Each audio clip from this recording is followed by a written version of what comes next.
morning, Your Honor. All right, this is November 9, 2022. The case is State of Ohio Plaintiff versus George Washington Wagner IV. We begin another day of trial. We're going to do some preliminary things here before having the jury. I think the jury is summoned or instructed to show up at 9:30 today. The defendant is present in court with his attorneys, John Parker and Richard Nash. The state is represented by the prosecuting attorney, Rob Junk, and by special prosecuting attorneys, Angela Canepa and Andrew Wilson. Ryan Scheider, special agent with Pike County, with Ohio BCI&I, is present also in court. We yesterday went through a few tapes. The court sustained objections to some of them. Reading my notes, I believe that maybe it was 229 that was indicated had been sustained. It was actually, I think when I was ruling on that, I said it was partially sustained. I think it had material in it that I felt was probably unduly prejudicial, but there was one statement in it about knowing that they were being recorded that I thought would be admissible, but if we took out the rest of it, I think that was 229. I think we went through all of these. There were 8 that I understood that the council may listen to and decide for the maybe more information around the context of the tape or recording to decide whether additional portions should be added, and we were going to argue about that today, I think. So, has council done that, or were you intending to do that this morning, or when did you intend to, or did you intend to do it at all? I guess. Yeah, Your Honor. We, with my understanding that I was supposed to do that, I guess, that I was supposed to listen to it and see if we agreed with some of the things, and I did do that. The only one I was unable to do was 3164 because apparently there's 2 calls by that same number, and I was provided the other call, so I still would have to do that. I think that's a fairly short one. I don't remember, but anyhow, I think there's like 11 minutes that I need to listen to for that one. So I can't do that. I have not done that, but that's towards the end of our discussion. So I don't know if the court wants to take it again and just go through those 8 ones, or... Yes, we could do that. Let's see. The first one, and numerically here, is 626.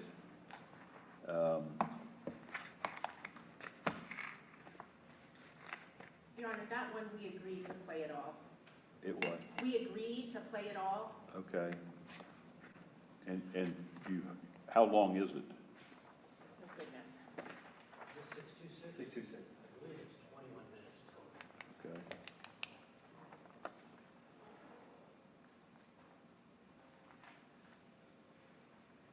So if it's all played, then there's no objection to it. Is that correct? Yeah, I think that was our request, Your Honor. Okay. All right. The only thing that's going to have to happen is we're going to have to switch. We're going to have to switch out the audio, and we're going to have to switch out the transcript on our PowerPoint. And you know how we had them all printed up, we'll have to do that. Okay.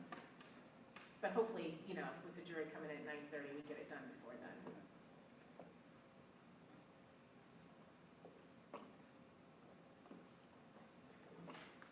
I say, so the defense is withdrawing objections at 626, and the entire tape's being played, or entire recording. Then there would be 150. Your Honor, as to 150, our opinion is that we leave it the way it is. At the beginning, this starts at 2:59, so 2 minutes and 59 seconds into the call. Prior to that, George was on a call with Angela, and you can only hear bits of that, and obviously only his side of that. And then he hangs up, and that's when he, you know, starts confronting Jake. And this, so then it ends at 5:30, and the rest of that it's a 15-minute phone call. We're playing 2 minutes and 30 seconds of that. And I should correct that. It's not a phone call, it's a recording in the truck, right? So, and you really can't hear what's being said after that. And there's just a lot of truck noise. Basically, unless they're yelling at each other, it's really hard to hear in the truck. So I would say there's nothing that is on the remainder of the call that puts any of this into context. He's talking about being upset with Jake because of the whole Bethany Ann calling, Sophia calling Bethany Ann mommy, and then that how that affects his son, and then he's saying that that Jake would rat him out. So that, you know, there's nothing in the remainder of the call that puts any of that into context, or that is relevant, or either relevant to the case or relevant to this conversation. And I frankly couldn't hear anything that they were saying after that, so. You know, it doesn't provide context. What was the objection of the defense? Judge, we had asked that the whole thing, I mean, it's all equally as relevant. I mean, I agree with the state that relevance is an absolute question here, which is an issue that we had at the beginning part, but the entire call is needed or the entire recording is needed just to put this small segment in the context. What else did they say on the call? My notes just say that we need the entire call for context. Yeah. Have you listened to it? Do you know if there's anything you can hear on the other remainder of the call? Yes. In fact, we could probably play it here. I think the state is prepared to play the recording, so if we're... Well, it's prepared to play the recording that we have. Or we just objected to the whole thing coming into... Your Honor, the doctrine of completeness is if it provides context, and again, it also has to be relevant. We're trying to isolate parts that are relevant. Again, this is 2.5 minutes out of 15 minutes.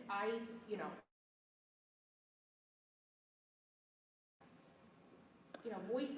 Really. Well, you know, here, I'm not sure what they're talking about, but, and maybe somebody could fill me in on this. What I'm looking at is a transcript that says, you know, when I get home, you know what I get to do. I get to explain the cold-hearted, stupid truth to him, so thank you. Now, what cold-hearted, stupid truth are they talking about? Yeah, Your Honor, this is actually in conjunction with another call that is coming in, where Angela is confronting Jake about the same thing. It's because they have told, because Sophia is supposed to call Bethany and mommy, this upsets the apple cart because Bullvine believes that Angela is his mommy, and now George has to tell him the cold-hearted truth that in fact Angela is not his mommy.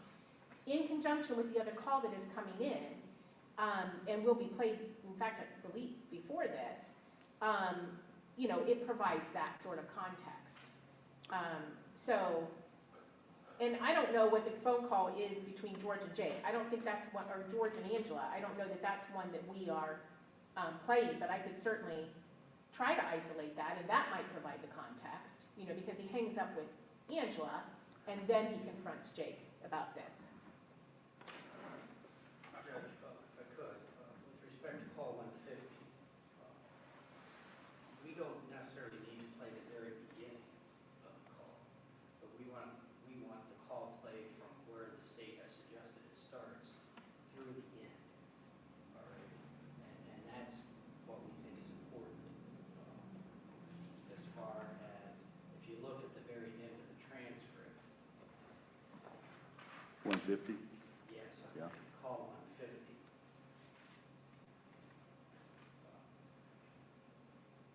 We think that last phrase, for example, needs to be put some context with everything else. There's no context.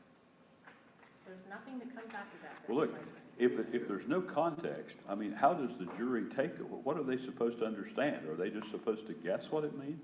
Well, the ratting him out, that Jake is would rat him out, I don't think there has to be context for that.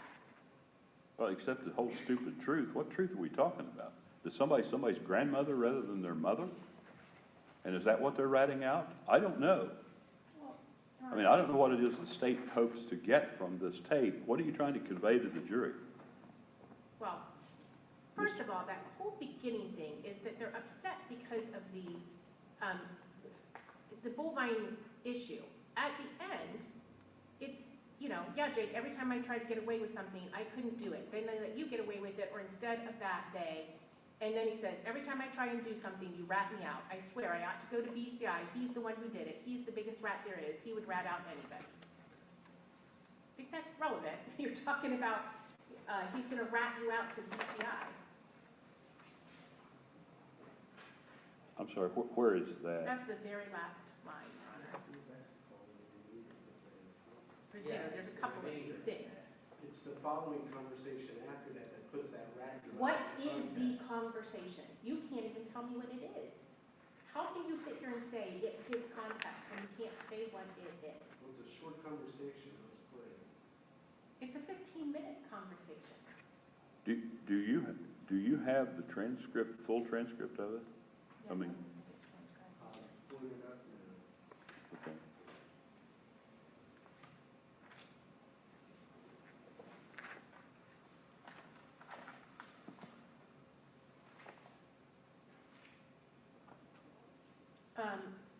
We can go on to the next two, Your Honor, because 3851,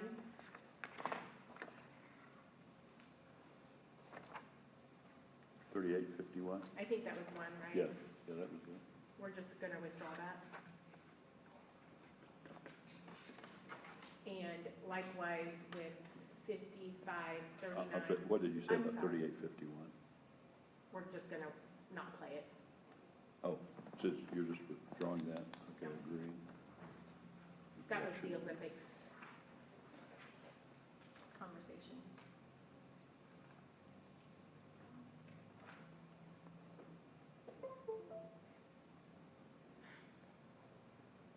And then 5539, likewise, we just are going to withdraw. That was the one where Okay. it was, you've got nothing to worry about, they can't have, and then it gets cut off by a voicemail. All right, so you're withdrawing that one too. Yes. And then 502, we are agreeing to play all of that. That was their request, Okay. with the caveat that we have to, you know, switch that out.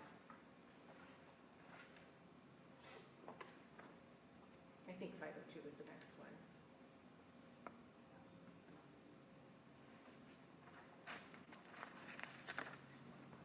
All right. And then,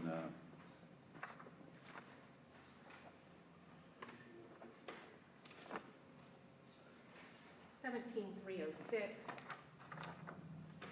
I don't agree that that provides context. They had asked to play it all.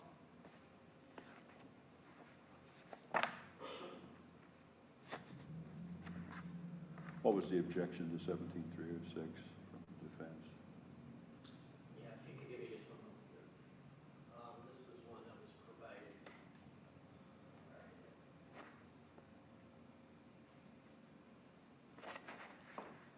This is a 9-minute and 24-second call, I believe, between George and his mother. I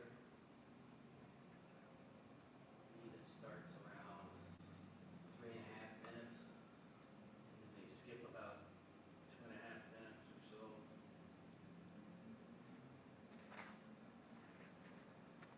This is where he's telling the one that we're focusing on is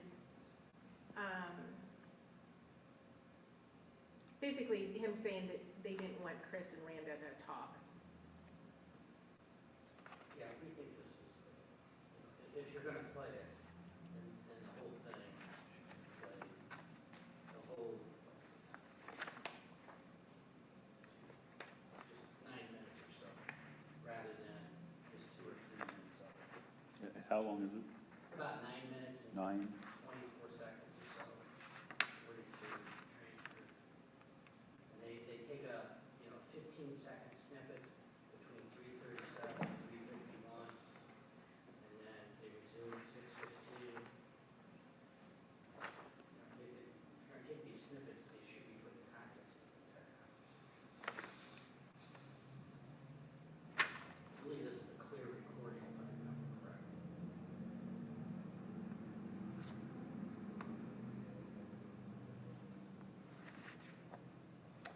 All right, so is there some reason why it'd be add 6 minutes to our day? I mean, again, Your Honor, we can do that, but it doesn't provide context, is our, Okay. thing. I mean, at least it's not as long, so I don't know that we necessarily care, but Okay. we don't think the rest of it provides context. All right, well, the defense feels it does. Yes. I have nothing in front of me, so I have two unsupported statements, one saying yes, one saying no. If Yeah. the state doesn't have a problem with it, nothing Yeah. in it prejudicial, then the court will order that the entire tape, the entire recording be played. 17306, only adds 6 minutes to our day. With that, defense would withdraw its objections, is my understanding.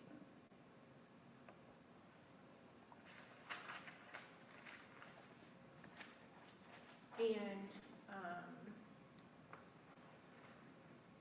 I can't talk about 3164 yet because I've not looked at that. Which one? The 3164, that's the one that I did not have the right 3164.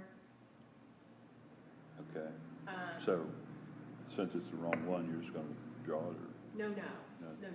We've got the right one. So what our CIU analyst crops down the audio to what we need for playing the court.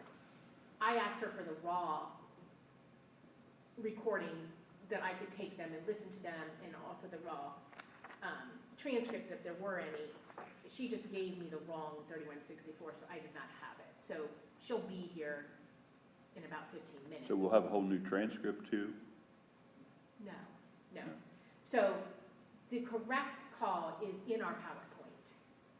I just was not able to listen last night to the full call. Oh, okay, I see what you're saying. So I think we start at 11 minutes or so, and so I think I have to listen to the first 11 minutes to be able to speak intelligently or semi-intelligently. All right. So basically, I think we're down to 3164 we need to revisit once I've had that opportunity. Both 3309, which is the last call, and 150, we do not agree that that is relevant and or provides any context. The 3309 is,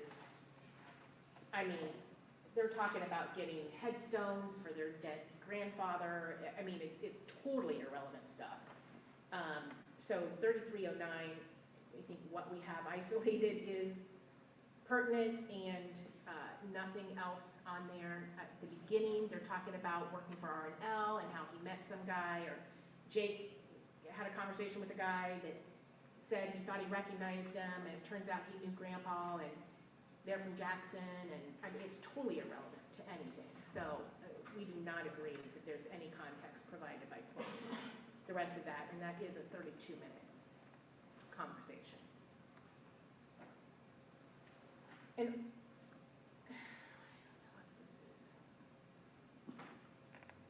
I don't know how much of that is transcribed that I can provide it to the court if the court, wants or want to play it or what, but. So you have a full transcript that you're looking at there? Well, see, no, because then it says call becomes not pertinent. When they start talking about the headstone. So I do have the full recording. But, this is, this conversation that we have isolated in 3309 is,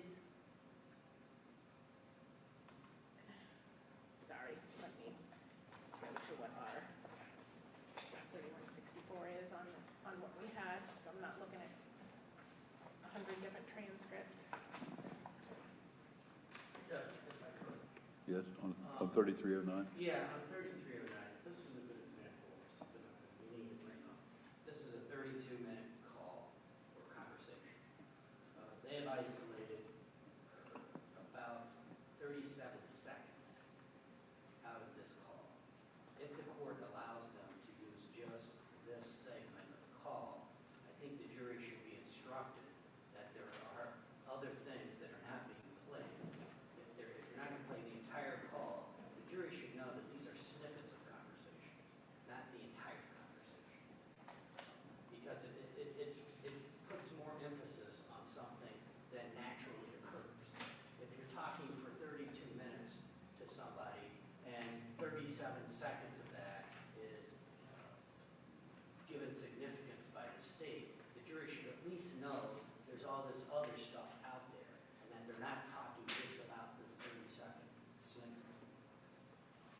Well, that's true of all the recordings, isn't it?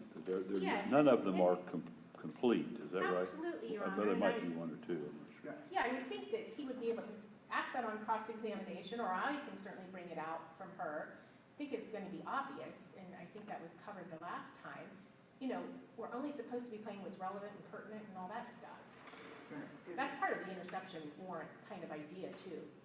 The court doesn't want you listening to non-pertinent stuff. If I remember correctly, I think there's actually an instruction in the Jones case that talks about at least the transcripts not being the entire call. So that could be instructive with respect to if there is going to be instruction to the jury about this being just segments. That probably is a good instruction at least to take a look at. You know, we're all familiar with the law and with how these intercepts generally work. The jury obviously isn't. And so, you know, my concern is if the jury is played, for example, 3309, and they hear this 37-second conversation, they think that's all there was. You know, and it's simply not true. It's 37 seconds out of a 30-some minute conversation, and the jury should at least know that, so they can put some context, that this wasn't the only thing they were talking about. All right. All right? I may need the Jones site again. I read that. Maybe I have a copy of it even, the opinion. Is that the one also that dealt with the instruction about the listening aids? Yes, that is the case that talks Yeah. about the listening All aids. Yes, sir. I give you a site, but I don't have it in front of me right now. Yeah, I think I have. I may even have a copy of the opinion here. All right. So, and that's 3309. So I'm going to, unless there's some specific objection other than just play it all, I'm going to overrule the objection to 3309. But I do think the jury should be informed that this isn't the entirety.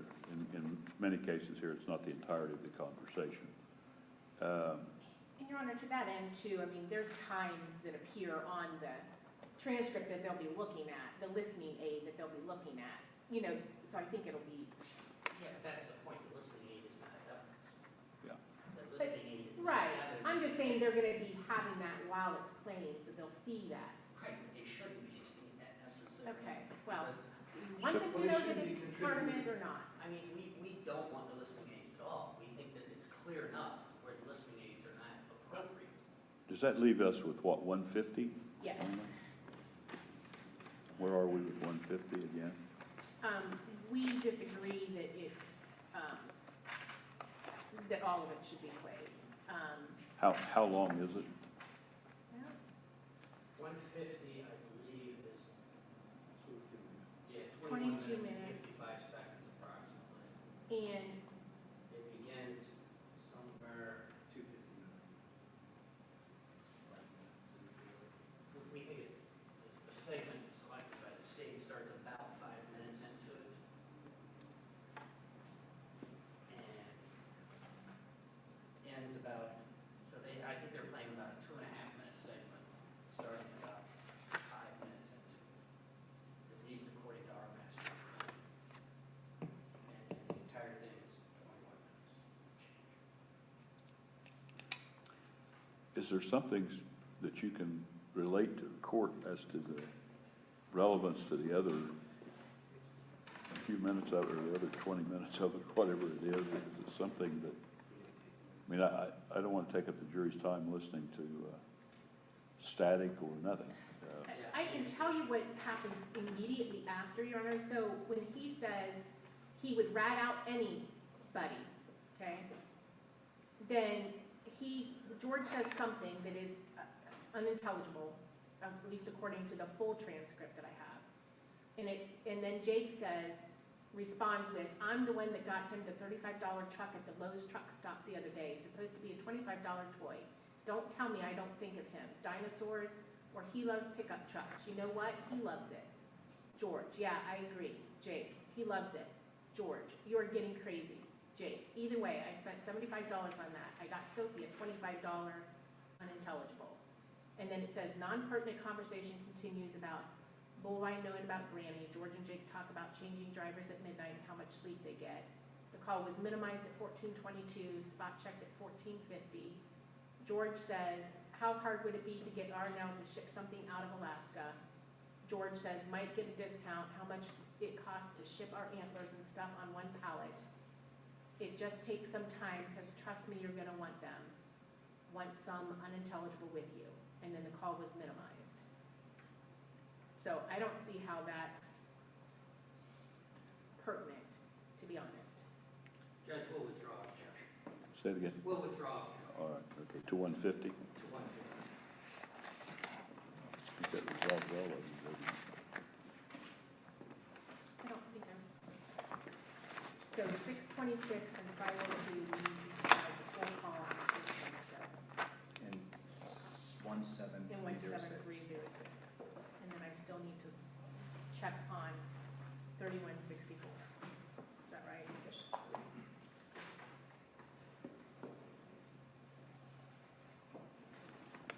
Okay, so 626, the objection was withdrawn. You're playing all of that. 150, the objection is withdrawn. Just leave what 150 is as it is.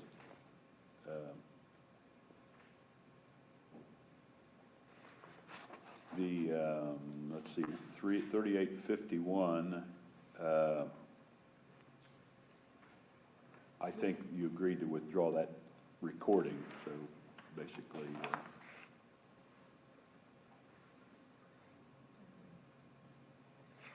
Yes, Your Honor. 5539, you're also withdrawing that recording, right? Yes, Your Honor.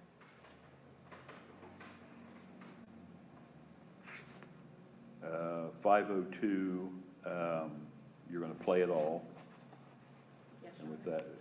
that, the objection of the defense is withdrawn since it's all being played. 17306, also you're going to play all of that, Yes, Your Honor. and the objection therefore is withdrawn by the defense. 3164, I need to listen to that. what is it? That's the one that I was not able to listen to last night, that our analyst is supposed to. Okay, you'll have to listen more to that Yeah. or something. After she gets here, maybe she is here already. And then 31, 3309, objection. Is that the one we just discussed that we're? Yeah, you overruled their request to overruled play it that all. one? That would be played just as well as it is here. Now, does that resolve them all? It resolved all Other- the 8 ones that we had not discussed. And you also mentioned today that the 229, we can play the part where they say they know they're being listened to, but nothing else. So I'll have to look at that. Okay. 3309. 229. All right. I intended to instruct the jury, let me just read this in its entirety, and I'll look at some other, what we say about just being partial transcript. But, ladies and gentlemen, you'll be hearing some audio recordings. With respect to each of these recordings, you'll be provided a transcript of the recording. These transcripts are being provided to you as listening aids only. They are being provided to you to assist you in understanding the audio recordings as these recordings are being played. The listening aids are not evidence. They are not intended to replace or overrule your understanding of what you hear on the audio recordings. The audio recordings themselves are the evidence. The listening aids are to be used only as listening aids and are not as a substitution for, and not as a substitution for the content of the audio recordings. Now, that's pretty much out of that Jones case.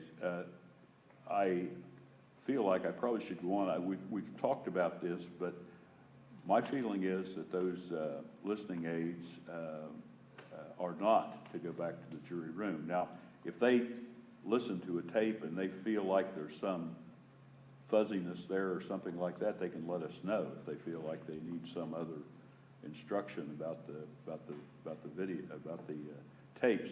But my concern is if we send a listening aid back and and they have a question about the tape, they're gonna pull the listening aid, look at it real quick, rather than listen to the tape, because it's quicker. And I don't feel like that would, I think that would elevate the listening aid to evidentiary value at that point, which we're not supposed to do. So, and I'll look at something in the Jones case to see if there's something in there that talks about, but I think I'm capable of telling you it's not everything that's being played anyway, if I can't find some previous instruction. All right, so it's, we have about 45 minutes before the jury shows up, so maybe you can work out your We need to difficulties. scurry around, yes. Thank you. You're welcome. I suppose, yeah. I mean, at some point I'll have to come back about the ones before.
On the record now again, with the defendant present, with his attorneys, Mr. Parker and Mr. Nash.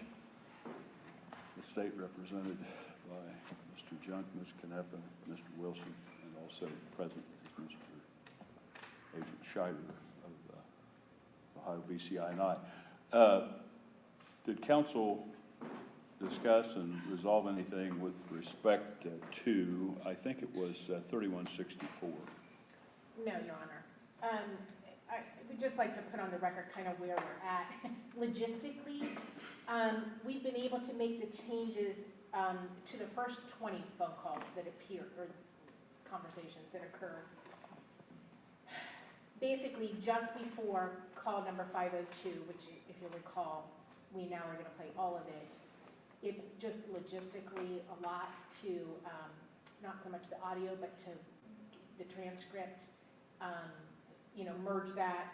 Same with 17306, and then 3164 appears in the second half of our phone calls. So what I would propose is we do have the first 20 change the way the court has instructed.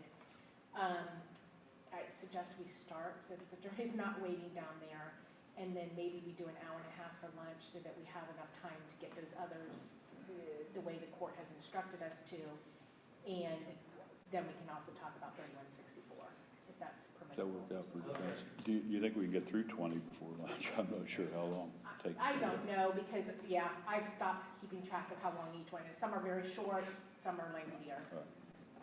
So with that, is counsel for each side ready to have the jury? Yes. Your Honor, if I may, would the court be willing to reopen and hear a couple cases on audios 229 and 15811 in regards to the threats against Agent Scheider? We found some case law covering that. What are you trying to do now? The court would be willing to look at a few cases in regards to the threats against Agent Scheider. There's a 2018 State versus Gordon indicating evidence of threats or intimidation to witnesses reflect a consciousness of guilt are admissible as omission by conduct. That actually cites State versus Soak, out of the 8th District, which itself cites State versus Leonard, which is a 4th District Court of Appeals case, and it goes to say, evidence of threats or intimidation of witnesses reflect a consciousness of guilt or admissible as admission by conduct. We would argue that the statements made by this defendant on the wire, one of them in 229 discusses the defendant committing a violent act against Agent Scheider. That would be a violation, I believe, of 290702. Additionally, in number 15811, he's talking about that MFer doesn't want to start pushing me. He starts pushing me. He's going to have a very bad effing day. And we would consider that a threat, considering what the defendant was being investigated for at the time, and this being a threat directed specifically to the lead investigator on it. There's discussion that at least one point that Agent Scheider is listening in, and additionally, it's about head against the freaking pavement, and his brain is going to come pushing out his eye. That is at least felonious assault, if not attempted murder or murder.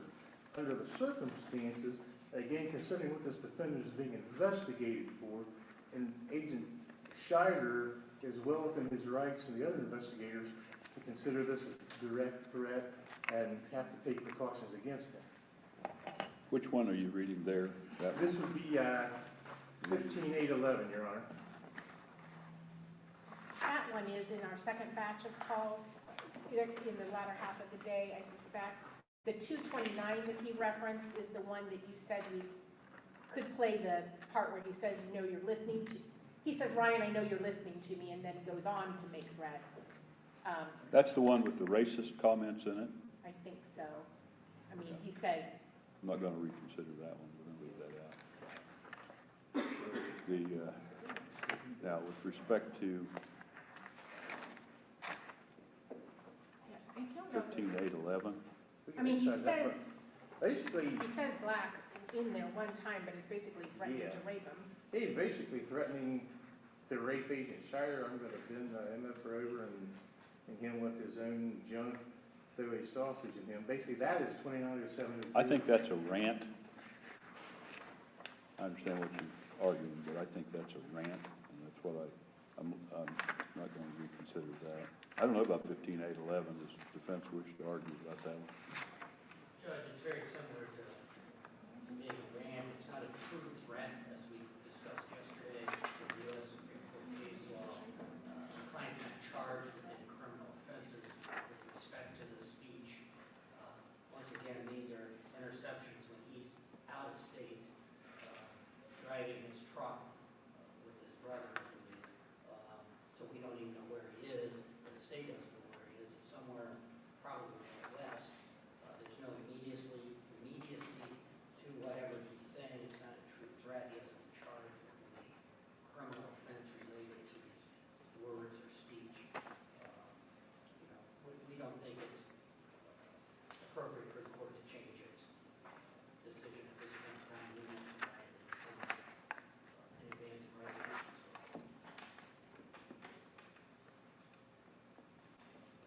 Do you have something else, Mr. Yeah, in regards to these threats, actually, Agent Schreier would be willing to testify that they were aware that the defendant and his family were Googling Agent Schreier's residence. There were some precautions that had to be taken care of under the circumstances.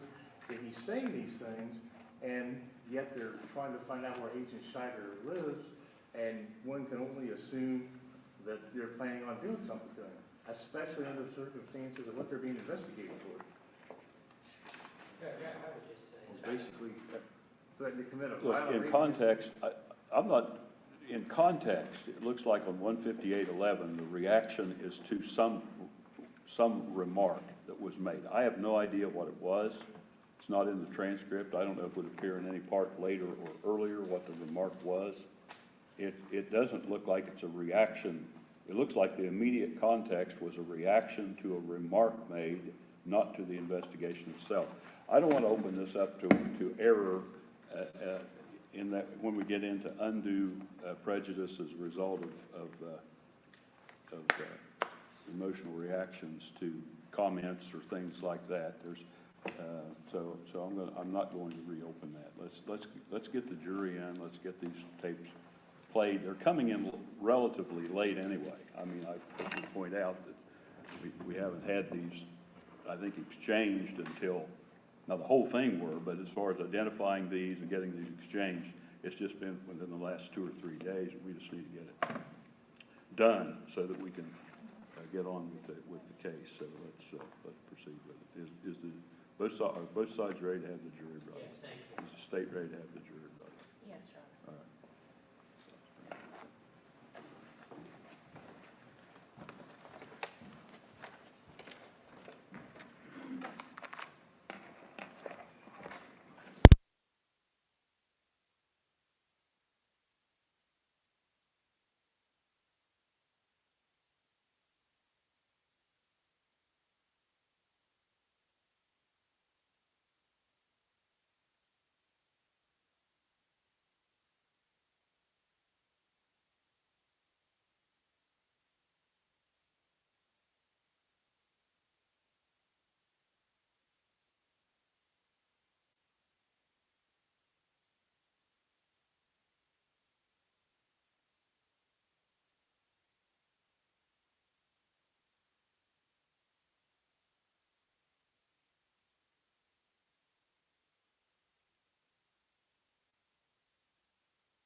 Good morning, ladies and gentlemen of the jury. Today, you'll be listening to some audio recordings. With respect to each of those audio recordings that you'll be listening to, you'll be provided a written transcript of the audio recording. Now, it should be noted that several of these audio recordings that you'll be listening to include only a part of, and not all of, the conversation that took place. Now, the written transcripts that each of you will be provided are being provided as listening aids only. They are being provided to assist you in understanding the audio recordings as these recordings are being played.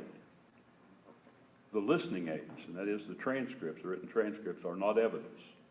They are not intended to replace or overrule your understanding of what you hear on the audio recordings.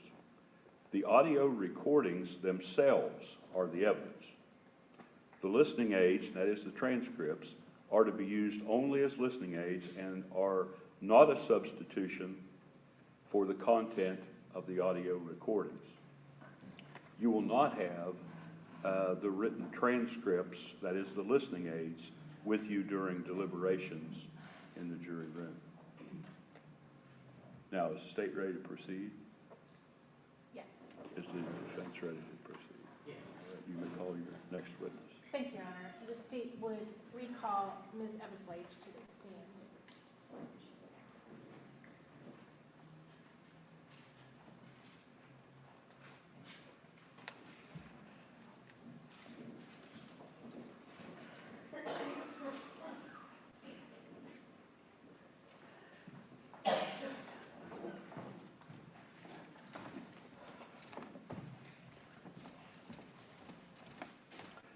Please raise your right hand. Do you solemnly swear or affirm that the testimony you are about to give shall be the truth, the whole truth, and nothing but the truth, as you shall answer unto God? You may be seated.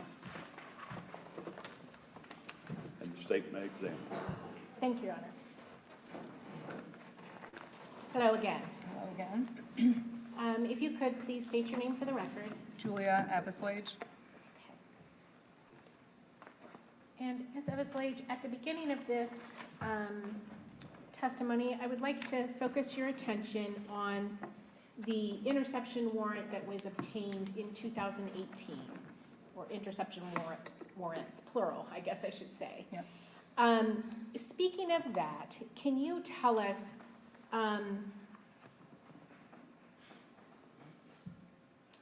first of all, if there was anything different that you guys did in 2018 when compared with 2017 interception warrants? Yes, there were a number of organizational steps, I guess is an okay term for it. Supervisors had determined that we should try to better organize the second time around. We also had a bigger number of devices that were to be used. So we needed additional personnel from outside of the core investigative team. We just simply didn't have the coverage for all of that. So we had solicited efforts from other agents, other analysts assigned to my unit.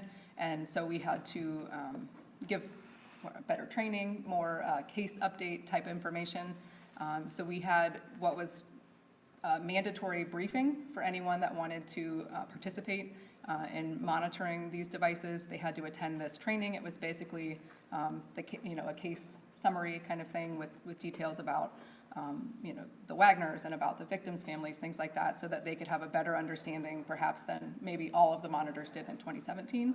So we attempted to just ensure that everyone had a better understanding the second time around, as well as just getting to know people who would be working together, things like that. And then the final step, we created a subject matter expert position for someone who would be for every shift in the wire room, which was, I believe we had 3 shifts running when the truck was gone. And so you had a person there that was kind of like a case expert. I was one of them. My coworker Dana was another person. There were other agents who were part of that core team that knew, from day one to that present day, what had happened, the details, all of that. And so those people were there as a resource for other agents or personnel who weren't as familiar with the investigation as the core team. Okay. And can you tell us, is one of those purposes in order to determine what calls are pertinent and which calls are not? We were certainly there as a resource. It was up to the monitor to determine if that call was pertinent or non-pertinent. They were the person actually marking that in the system.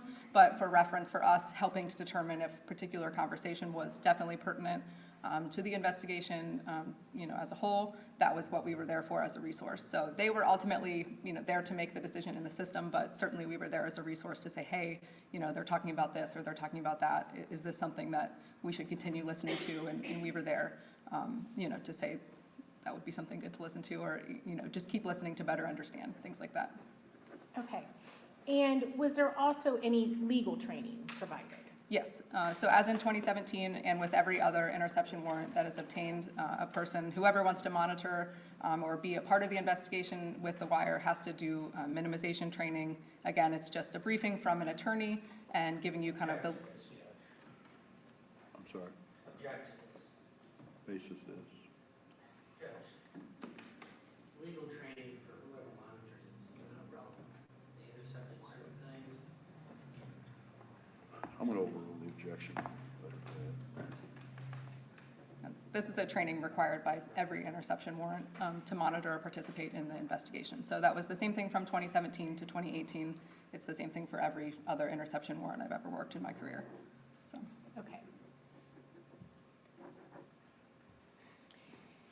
And you indicated that you had more devices that you were monitoring. Tell us about that. Yes, so we obtained warrants for the phones, and I'll have a slide breaking down all of the devices and the names of them, but simply put, we had phone interception warrants, and then we had devices that were placed by our tech ops agents inside the R&L carrier's truck that the Wagners were driving every week. So there were devices both placed in there, and then we had listening to the phone at the same time. If the truck was parked, we were not listening to the truck. We had advanced notice of when they would be their schedule with R&L, things like that. So when the truck was parked, we weren't listening to the truck. Okay. And can you tell us how those devices in the truck worked as far as being able to monitor them? Were they just on and you just listened, or did it work differently than that? Yeah, it worked differently than that. In my prior testimony about the device that was placed in the Wagner vehicle in 2017, it was like that type of device where you had to make a phone call to connect to the device and then begin recording that way. So it wasn't recording all the time. It required the monitor to call in, begin recording, and then listen and deem if they wanted to continue listening because it was pertinent, or to get a better understanding, or it could be minimized and not recorded. So it was the same type of idea as the device in 2017. Okay. And again, you previously talked about the term minimized, and you just kind of said it there, but when it's minimized, is it recorded or not? No. Okay, so you can never go back and capture or listen to a part of the conversation that was, quote, minimized. Correct. Okay.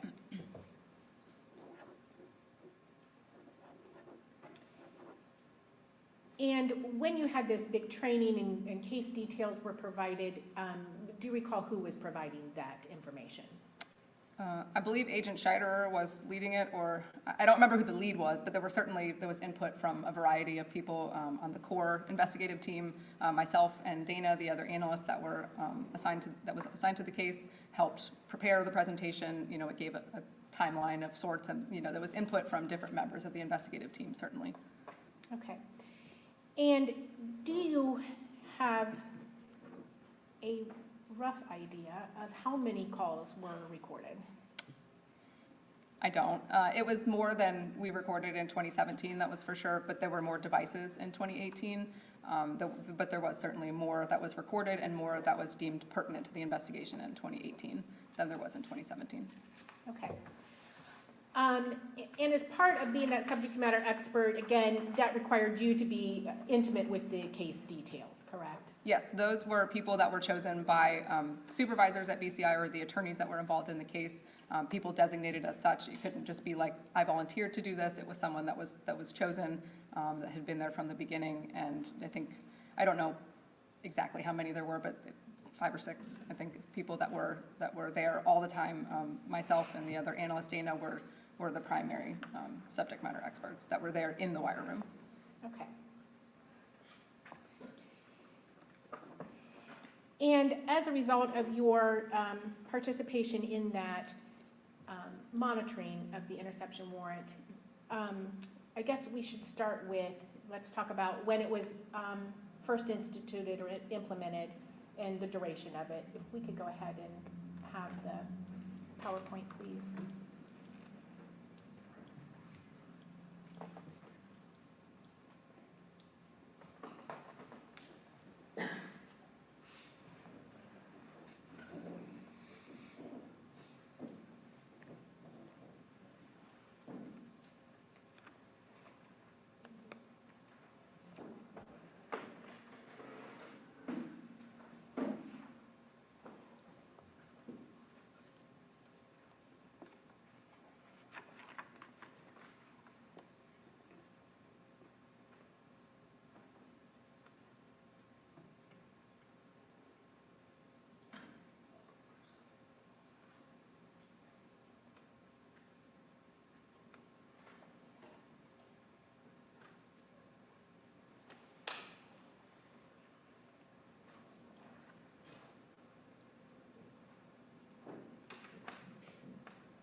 I don't see anything on mine.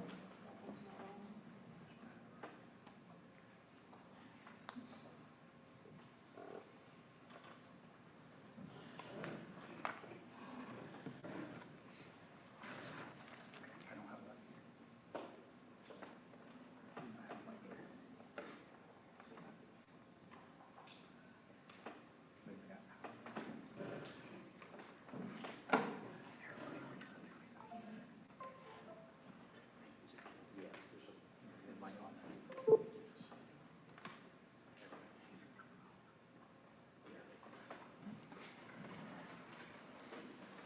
Thank you. Okay, we're going to, this will be marked as State's Exhibit Quadruple I-1. And first of all, can you tell us what we're looking at? Yes.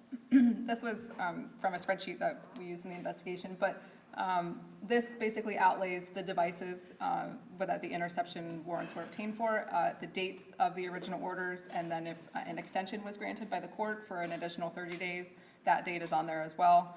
The trucks were granted 2 extensions, and then the phones were just slightly off with the dates with that. So on the far left side, you'll see the vanity name. The truck devices were named TS and then a letter, so A, B, C, and D. And then E, eventually one was replaced due to audio issues. And so that one has a later date because that was a replacement device. But there were 4 devices in the truck. On the transcripts, there is the name TSA or TSB, C, et cetera, will be listed on there, as well as the placement of the devices. So I believe the A1 was in the front passenger, there was one in the sleeper compartment of the truck, and so those would be designated on the transcript about, the location of those in the truck itself. And then going down to the bottom portion, the phones, they were TT2 through 9, and those were designated here with the phone numbers corresponding to the user of that phone. Okay. And so what was the starting date of both the truck and the initial phones, which you went up on? The dates of the first orders were signed May 24th, 2018. I don't recall specifically when information started coming in the system, but that was the date that the order was signed. And then the first 3 phones, George Wagner's phone, Jake Wagner's phone, and Angela Wagner's phone, were additionally signed on May 24th, 2018. Okay. And then it appears Billy's was on June 4th. Yes, June 4th, 2018. And then the final 3 phones were second numbers that were later obtained through the T3 or the intercept for George, Jake, and Angela. So those were replacement phone numbers for the previously intercepted phones. Okay, so they had stopped using the first 3 phones there and replaced them with these Yes. phones? Yes. Okay.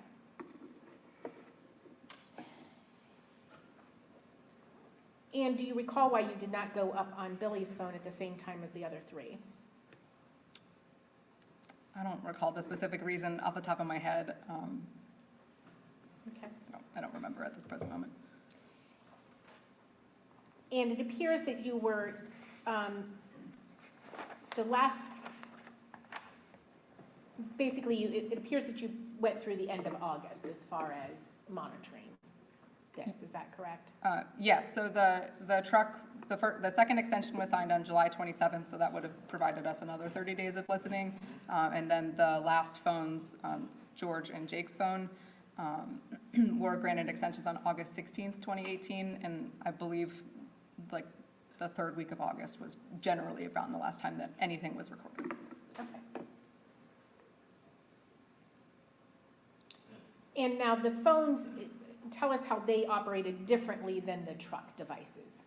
So the phones, as I stated in my prior testimony about the 2018 intercepts, the phones are basically, in the most simple terms, the phone company routes a copy of the transactions that are occurring on that phone through their network to our computers to listen to. That's the most simple way to explain it, and then it comes into our system. It's all maintained. The truck data and the phone data was all kept in the same system, and you could easily, run them together. You could hear or see what other calls were taking place, and that was useful for the monitors that were assigned to the truck, that they could, if they heard conversation, they could know that one person was on the phone, things like that. So those were all kept in the same system. They were visible for all the monitors to see, but not listen to. It was, each person had an assignment when you were monitoring. So. Okay. And did you prepare some recordings for us today of what you deem to be pertinent conversations? Yes. Okay. And just as a caveat, is this an exhaustive list? Is this all of the pertinent conversations, or did you pick samples? These are a selection of them. There were many, many more. Okay.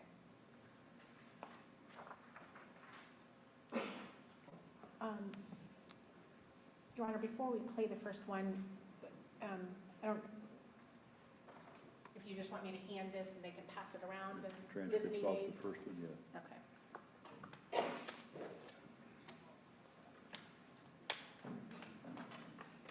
Double check those phone numbers just to make sure that the number. It's correct.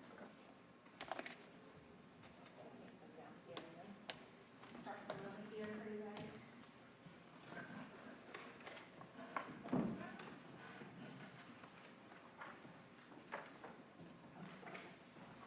Your Honor, can we approach for just a minute?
Object to what?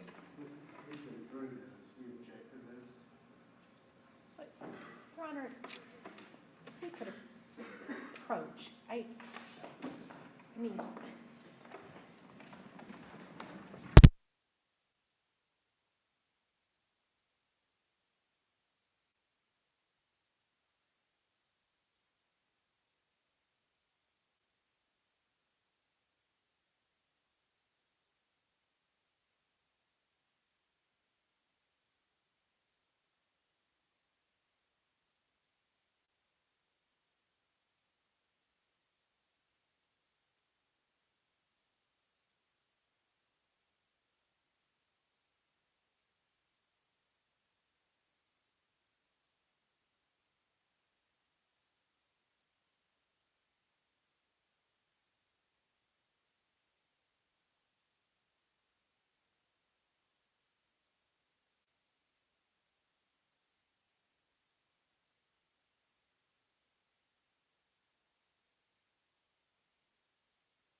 This particular thing that you're looking at here on the screen is not evidence either.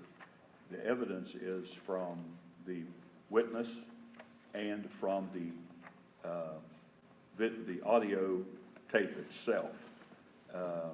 So just so that you're aware of what we're doing. Now, I think this is being presented to try to aid you in understanding, but the court's going to make some rulings on what we show and what we do not show, because you need to focus on the evidence, which is the audio tape itself, all right?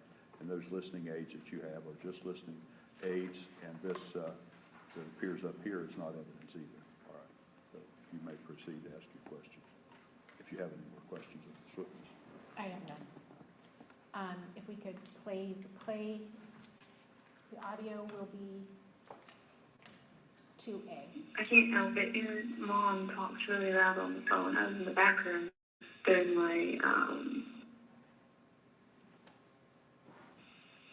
job applications and stuff, and I couldn't help hearing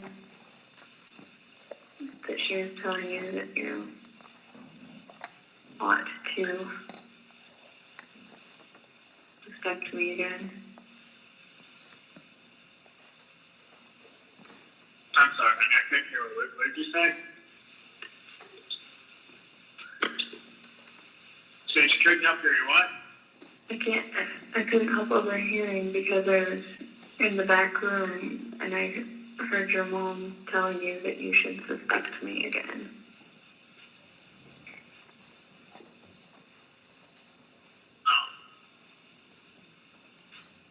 Oh. Or more accurately, that you should never have quit respecting me. And,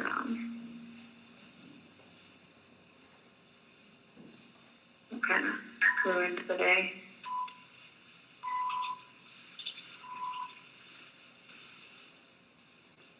Well, all of my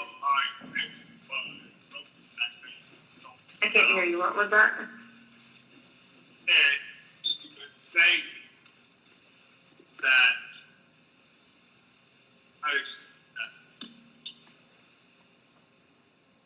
What was that? she wasn't exactly saying that I should still look at around stop sign. It was more along the line of, are you sure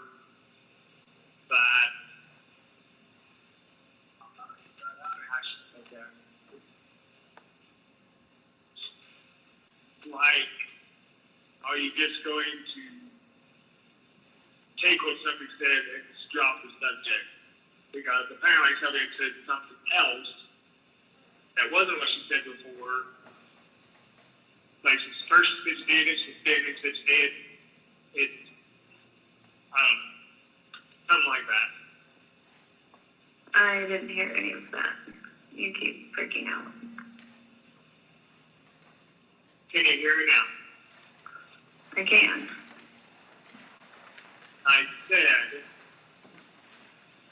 that Mom had said that she wanted to know if I could took what somebody said and just drop it after that. Because apparently somebody had told her that you did, but you did, but you did. Give me back and forth. Something like that or whatnot. I don't know exactly what she did.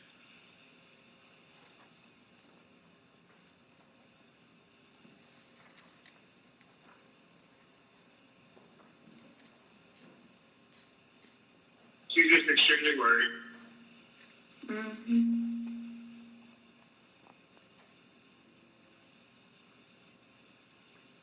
Yep.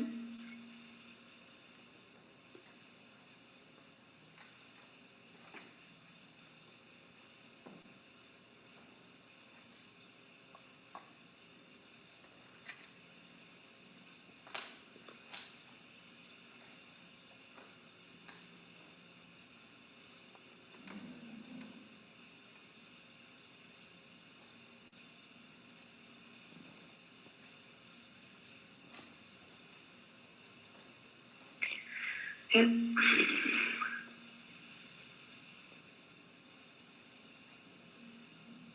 Are you okay? Nope.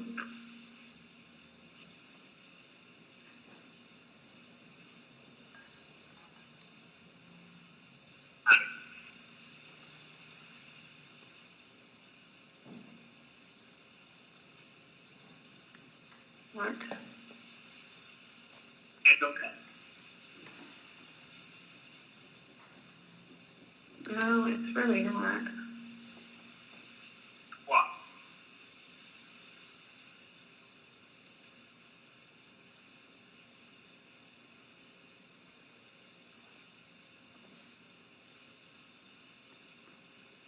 It's not really sustainable to live with this kind of suspicion. What was that? I said it's not really sustainable to live under this kind of suspicion.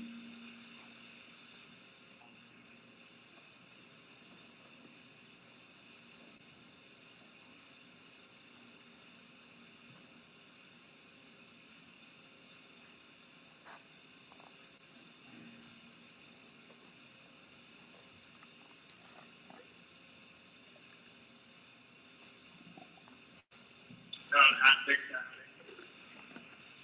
Neither do I.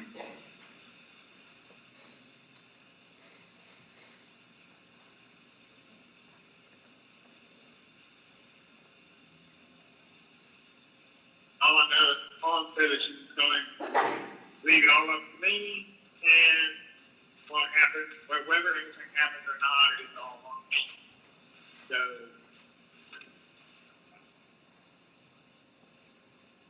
I don't know exactly what that is.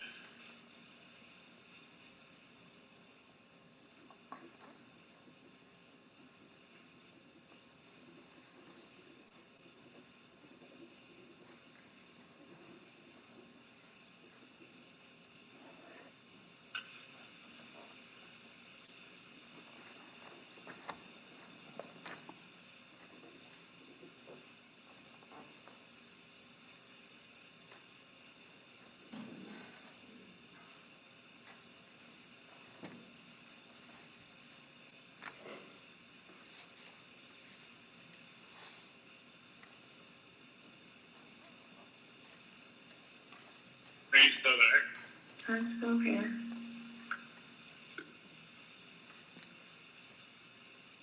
What's wrong? It's just really, really difficult to live with someone who thinks that I'm worse than a murderer.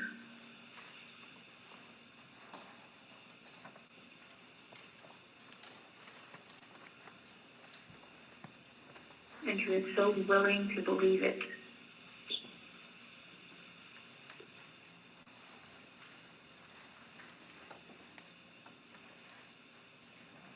Someone who's like jumping to believe that I'm worse than a murderer.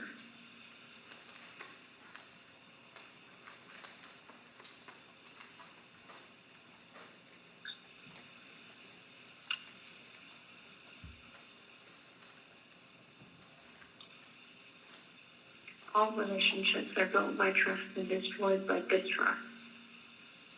And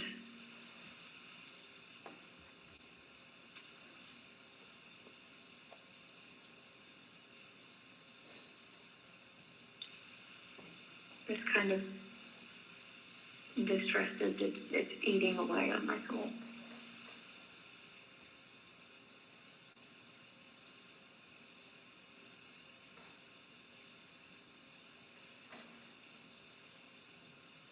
I'm sorry. I don't know. I mean, I know why she is like that. She was like that before. And it did be Judge's fault. I don't know. It's probably Tabby's fault. Oh yeah, actually, but both their fault.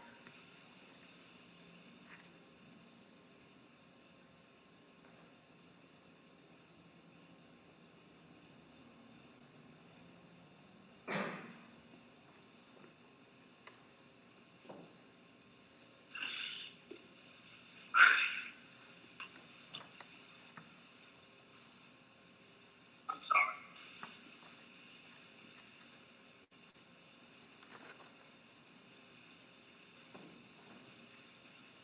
I know you are.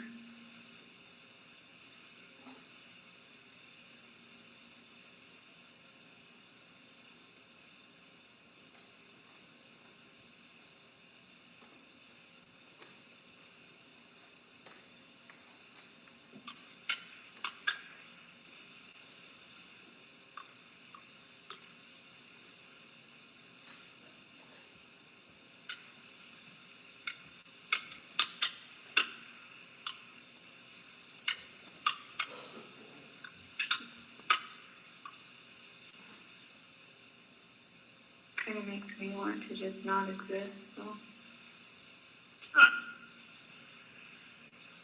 Something.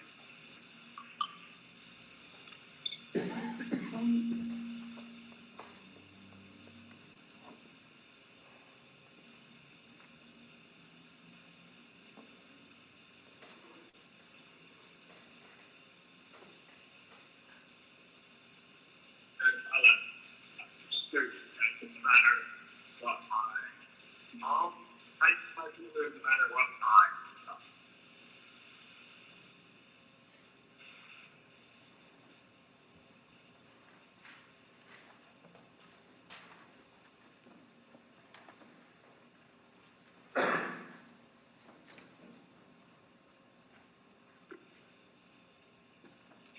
Apparently what you're in sync with me is subject to change at the drop of a hat.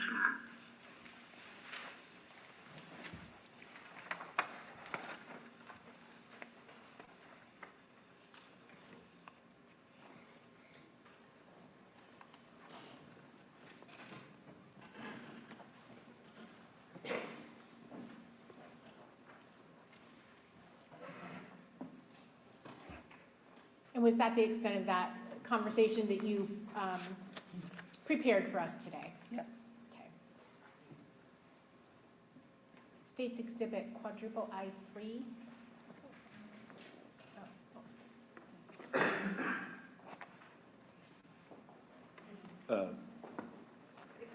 Terry, could you, do you want the bailiff to gather these up?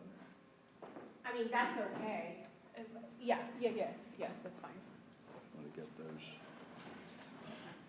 All the jurors, each juror should give your copy of that transcript to the bailiff here.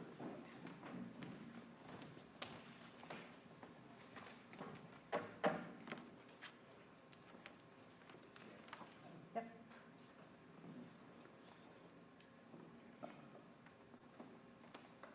Thank you, sir. Quadruple I3. Oh, that's this. Okay.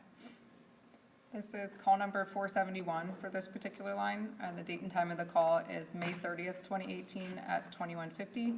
It is an outgoing call from Jake Wagner to Beth Wagner. The context notes read, Jake and Beth Wagner discuss the dynamic of the Wagner household. Same objection.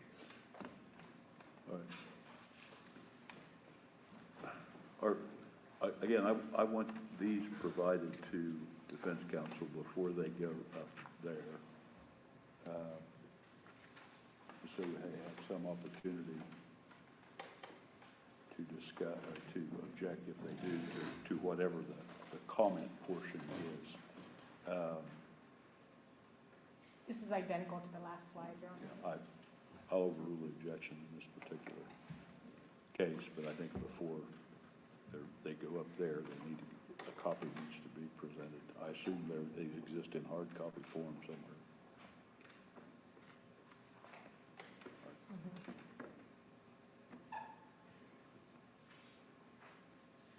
Okay. Can we play quadruple I3A?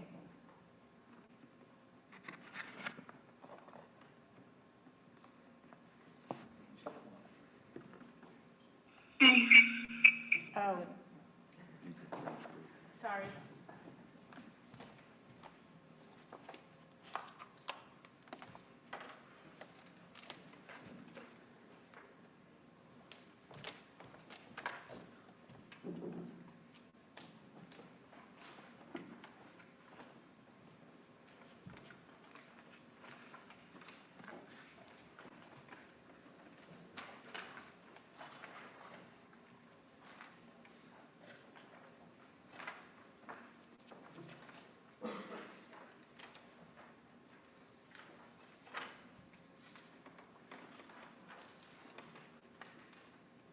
Okay.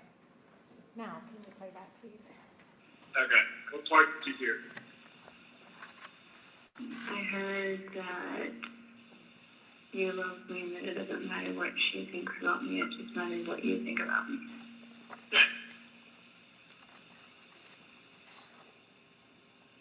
You say that, but I live with her 5 days out of the week and you 2 days out of the week.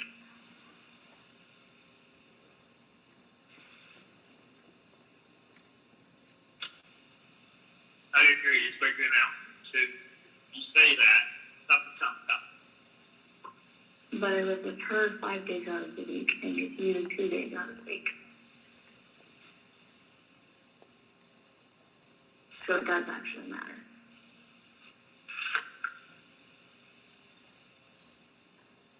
Oh. Well, that's exactly, not actually what you think. It's just her not letting her guard down per se, because she doesn't want to take a chance. Or if she could be right, or no, be right, could be right, or it could be wrong. That's the topic, not her. That's the topic.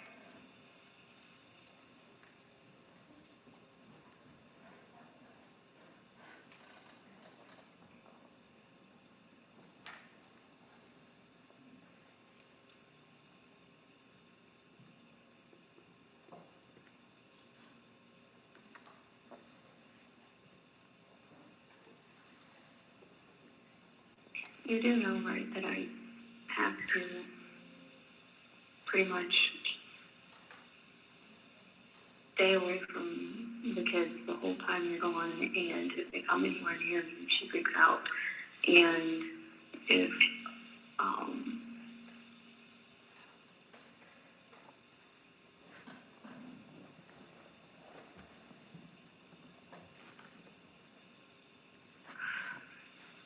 basically, if I have anything to do with them, it freaks her out, and so that freaks me out because,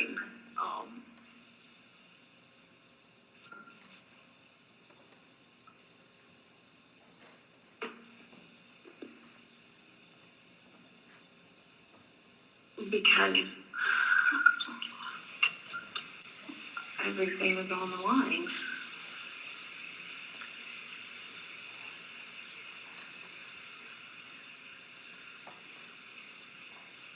What do you mean?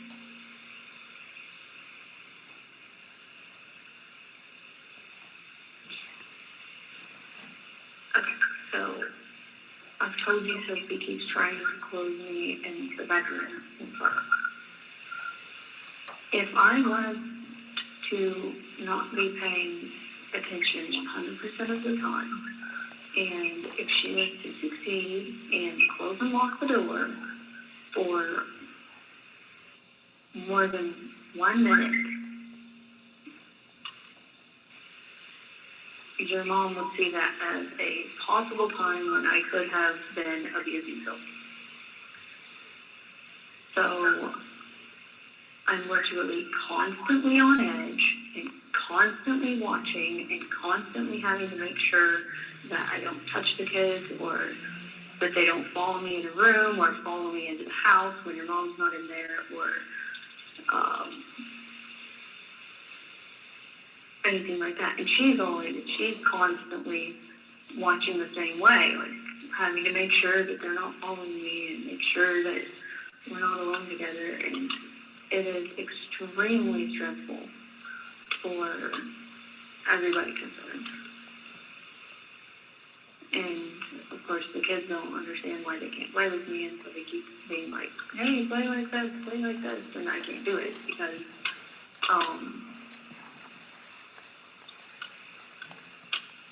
yeah. So it's just really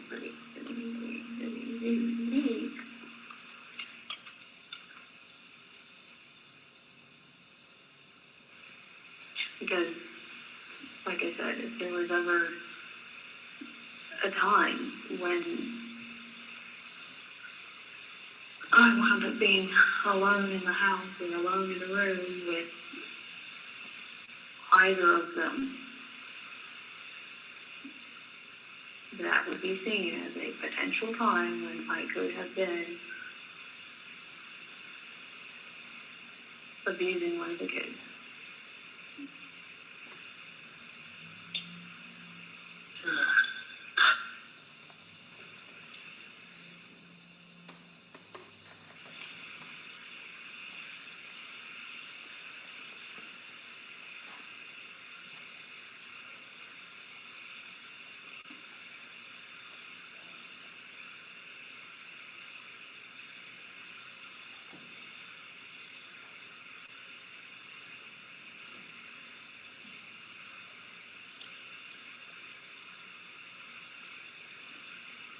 I don't know how to fix that.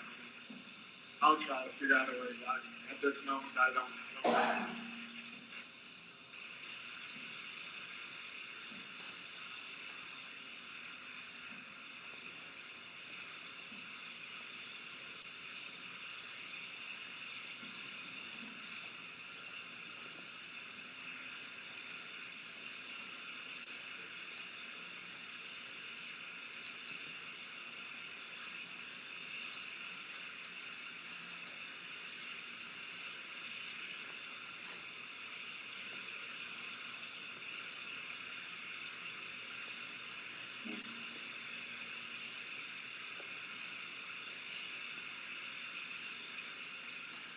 Well, there's an easy way to fix it, but it's the way you don't like. What? Distance.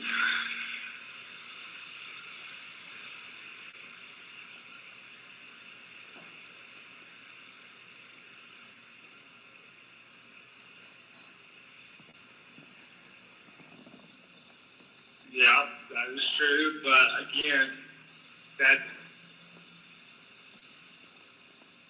it's like literally putting out a relationship in a mailbox and shipping it around the world till it comes back.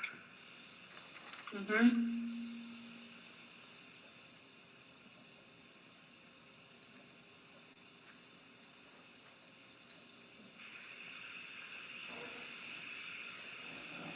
Right now that's practically how it is anyway. What is it? I said right now that's practically how it is anyway. How do you figure?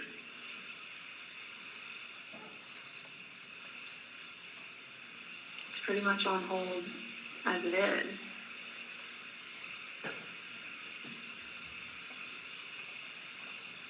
How?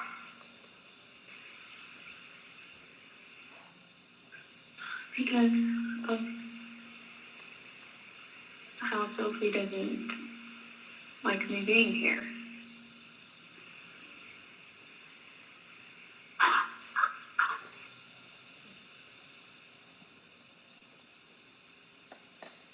Yeah, but after a year, honey, I would say she'll get used to you, but you're still new to it.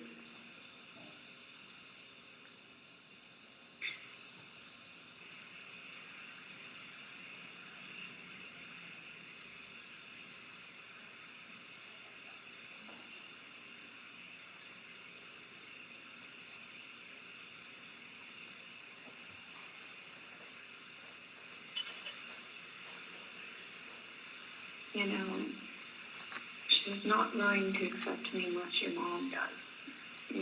You see that, right?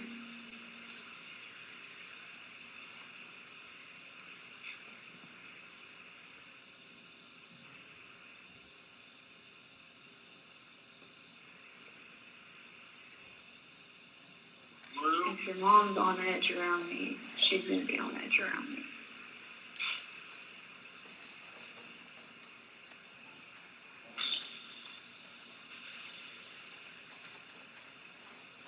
yeah, I mean, I can try talking to mom about things, but honestly, it comes down to it. It really, I don't know. You really need to put your concerns in. Really what? Okay, when it comes down, I said I could try talking to mom about how you feel about this and that and whatnot. But when it comes right down to it, it'd be better if you talk to mom about how this is concerning you about donation stuff and whatnot. She wouldn't care. That doesn't matter to her.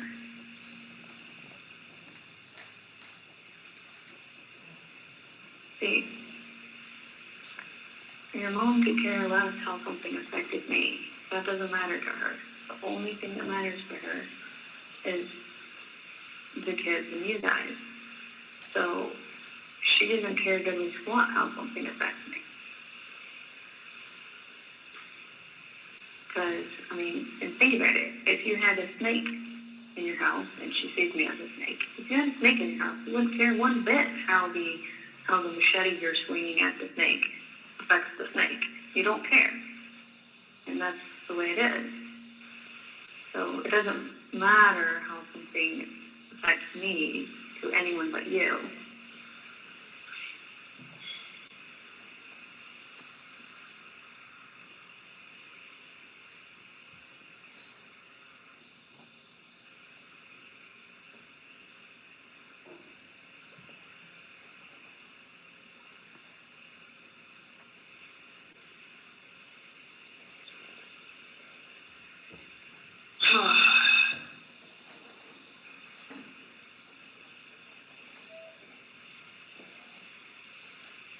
I'll talk to her.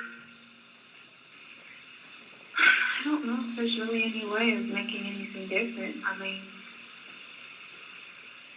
as long as that suspicion is there, it's gonna be like this.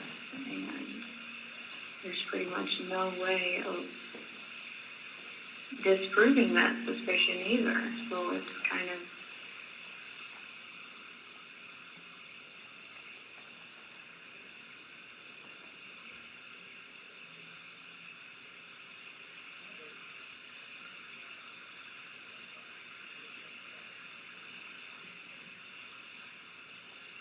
there.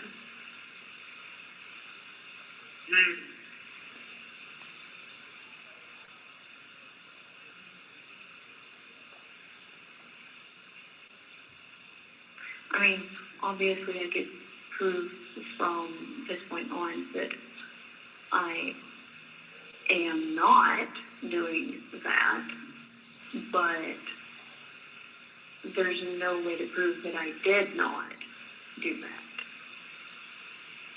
And so, no matter what happens, that suspicion will still be there.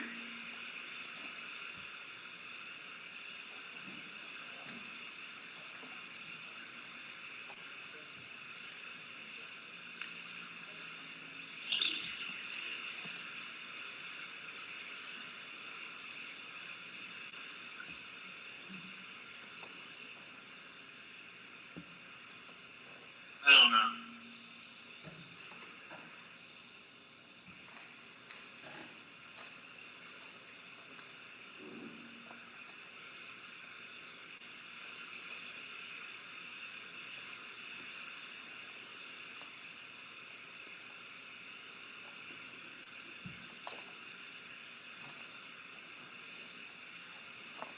I'll have to talk to her about it. I don't know. I'll figure something out.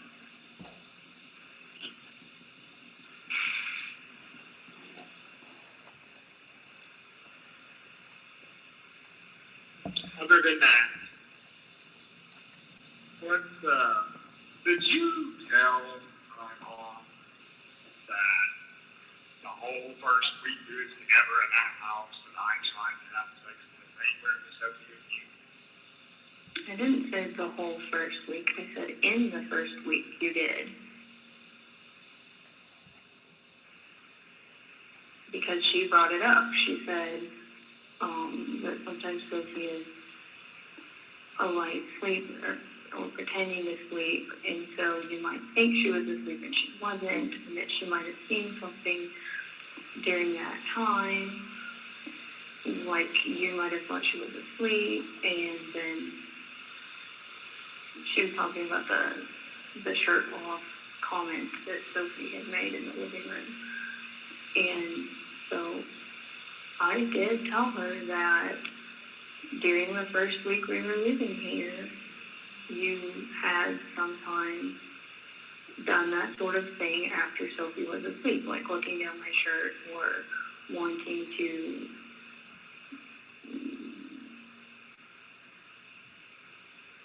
do something more in here. I didn't say that it was all week long. I said that just in the first week that did happen, that you had wanted to do some things in here after she was asleep.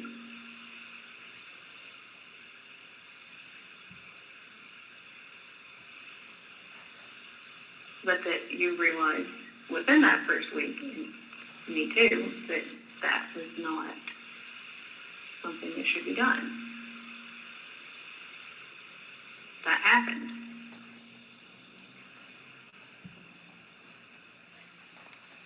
Okay.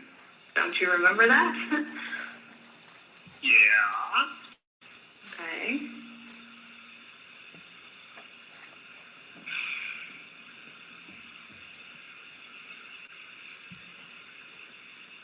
So what's the big deal?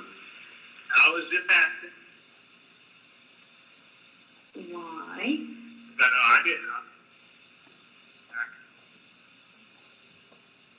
Why? Because,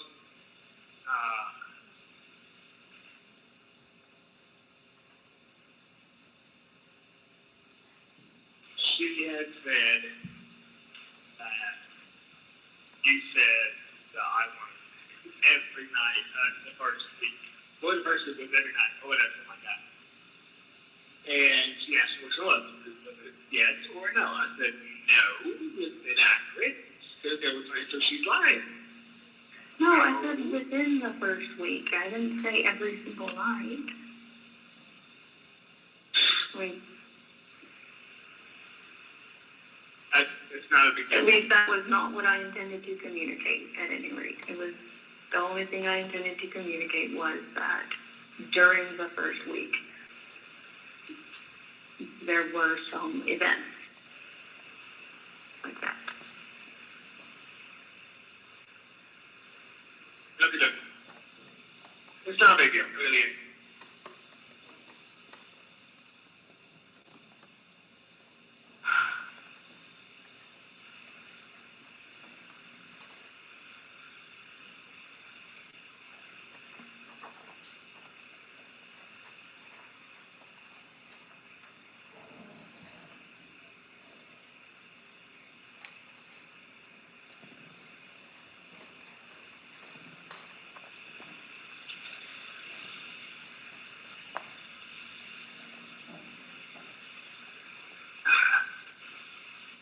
I feel like I'm living in Nazi Germany.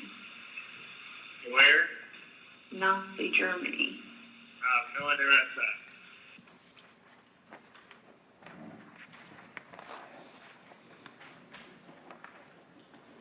and again, is that the entirety of the portion of that call that you prepared for us today? Yes.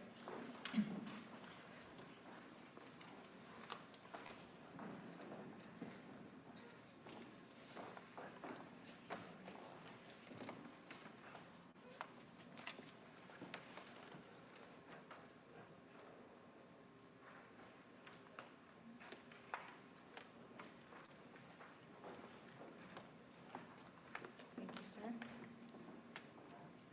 I'm going to show you what's been marked as quadruple I-4.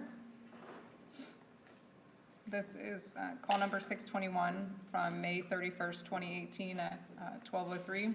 It's an outgoing call from Jake Wagner to Angela Wagner, and the context notes read, Jake and Angela Wagner talk about Beth.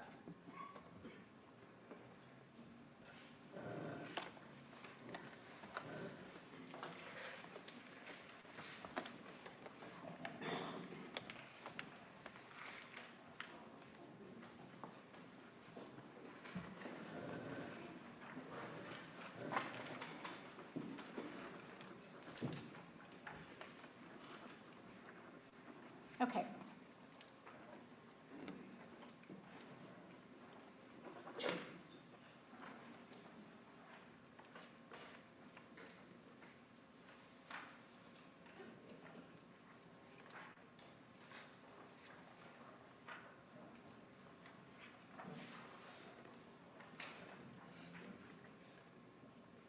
Okay, and if we can go ahead and play quadruple I-4, please.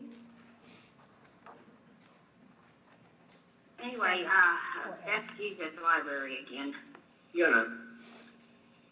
What is she doing at the library every day for 3 or 4 hours? Using the internet. To put in job applications? Yeah. What's she doing in the room for 3 or 4 hours or all day long when she tells me she's putting in job applications? Besides the one job application. There's that many jobs in Jackson and Oak Hill? Jackson, Oak Hill, Minford. She can't do Minford, Jacob. Now, she cannot work in Minford. Okay, I have a question. So, what is the big deal of her working in Minford or even Portsmouth? Because Tess's family is always over there. They have no idea who she is. I don't care. Did she get a library card to use that internet and stuff up there? I don't know. Well, Jacob, I think you do know. I don't know. You don't know if your wife got a library card or not. No. Okay. First off, she took pieces of paper up there yesterday to prove where she lived at. So that tells me that she got a library card. Okay. And we were supposed to not do anything till after the 7th of June. Do you remember that? They know who she is. You know that, right? Wait a second. You didn't want to do absolutely anything at all till after the 7th of June? I thought we were waiting. I thought we were holding off and stuff until after then. Not in Southwestern.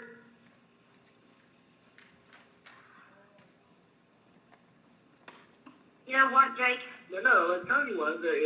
I said there was Memphis, Jackson. Why don't you just let her go to work in Portsmouth? Just let her go work in Portsmouth, Jake. Go ahead. Ireton, Etna. No, whatever. You know what? Just let her go. Let her go to work. Doesn't matter to me. What is the big deal with this? Well, I thought it was a big deal, Jake.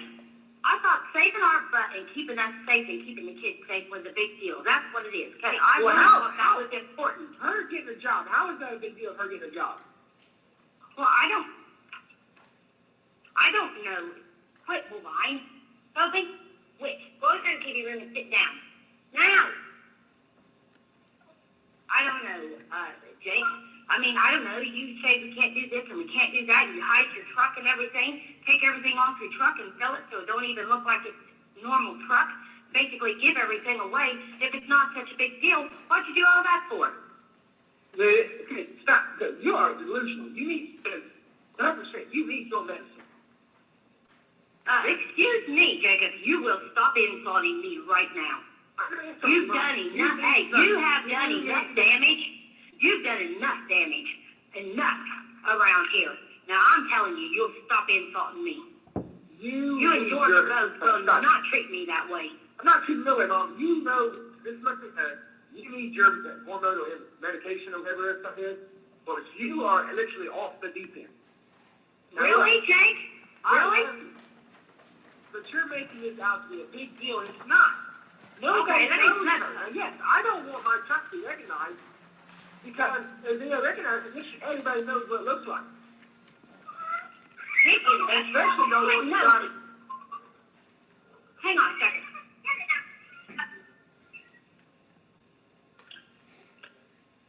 Listen to me, Jake. I told you. don't want to be recognized, but when I take it over to Granny's house. Hey, I told you. Oh, yes, listen. You can't take it over to Granny's house. But you can put her to work right where they all work at. And when she tells them that she lives down here, what did you think before? You know what? I don't care, Jake. I'm just done. I can't help you no more. But I'm going to tell you this. I want to tell you thank you, Jake. No, you're going to listen. I want to tell you thank you for what you did to Sophie. You did a really good job, Jake. What did I do to her? Oh, let's see. Beth is her mommy. I'm her grandmother. Beth didn't do anything wrong to her ever. It was just Sophie saying that. And everything's going to be fine now. She loves Beth more than me, and she believes Beth over me, and because I'm just her grandmother. I never told her you was your grandmother. Thank you so much. Oh, and not only that, because you had to go and tell Sophie that crap. Now she tells it to Bovine. Now Bovine has 50 million questions as to wanting to know how it is that I am Sophie's grandmother. So you've done enough damage. How do I do damage, Mom? You're not her mother. You are her grandmother. Now, the only thing I've ever told her along that line was when we was in Alaska, she asked me who her grandmothers were. No, Jake, I'm talking about just the other day. I told her Unless you want to call your daughter a liar again, and you probably will, and then believe everybody else under the sun. No, I'm not, Mom. Just like...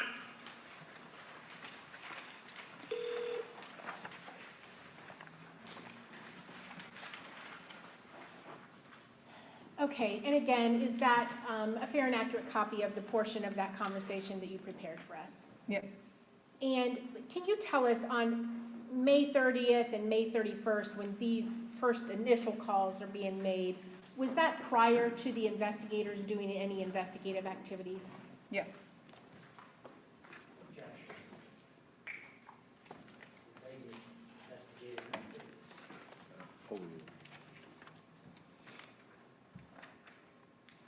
And can you tell us what the significance of June 7th of 2018 was? There were a number of conversations that referenced June 7th, 2018. It was in reference to what was deemed a one-year mark of abandonment by Tabitha in reference to Bullvine. So there were many references to June 7th specifically in terms of abandonment.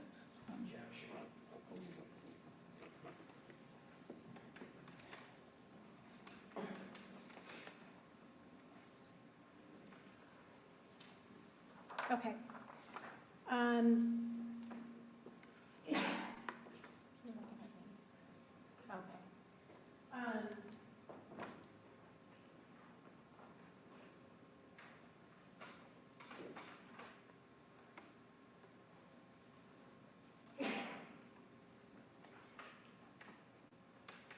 Showing you what's been marked as quadruple I-5, if you could tell us what that is. This is call 626 on this particular line. It was on May 31st, 2018 at 12:10. It was an outgoing call from Jake Wagner to Angela Wagner, and the context notes say Jake and Angela Wagner talk about relationships with the kids and Beth.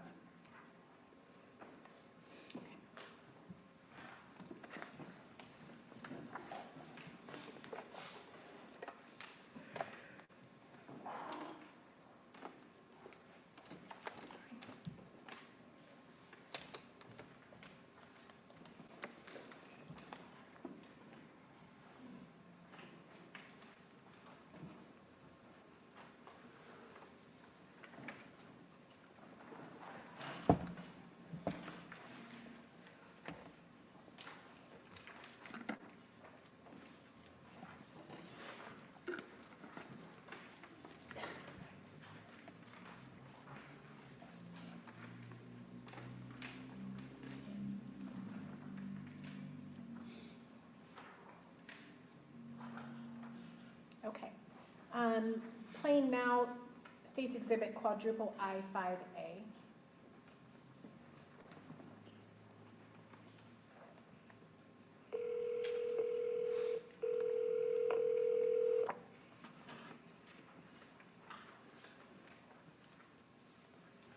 Are you there? Yes, I'm here. Now, look, I told her one time in Alaska that you was a grandmother, Mama was a grandmother, Lindsay was a grandmother, and Grandma Geneva was a grandmother, and Gary Poland and Granny Wagner was a grandmother. She never said nothing about it. No, she said you told her this just the other day. Whenever you had her make Beth go to town with you guys. That's okay though, because you know what? It has caused so many thingamajiggers going on now. I don't know how I'm going to fix this problem. Hey, Layla, you told me that I should tell Sophie. No, I said, Jacob, if you chose not to put Sophie first and not to believe Sophie, and that you had to have that other part of life, then you would just have to tell her that. That would be your only option. That's what I told you. That is not Yes, what it you is. said. Hey, now, you said that if I felt God was telling me that this didn't happen, that's the truth, but it was, I should follow my heart and what God was telling me.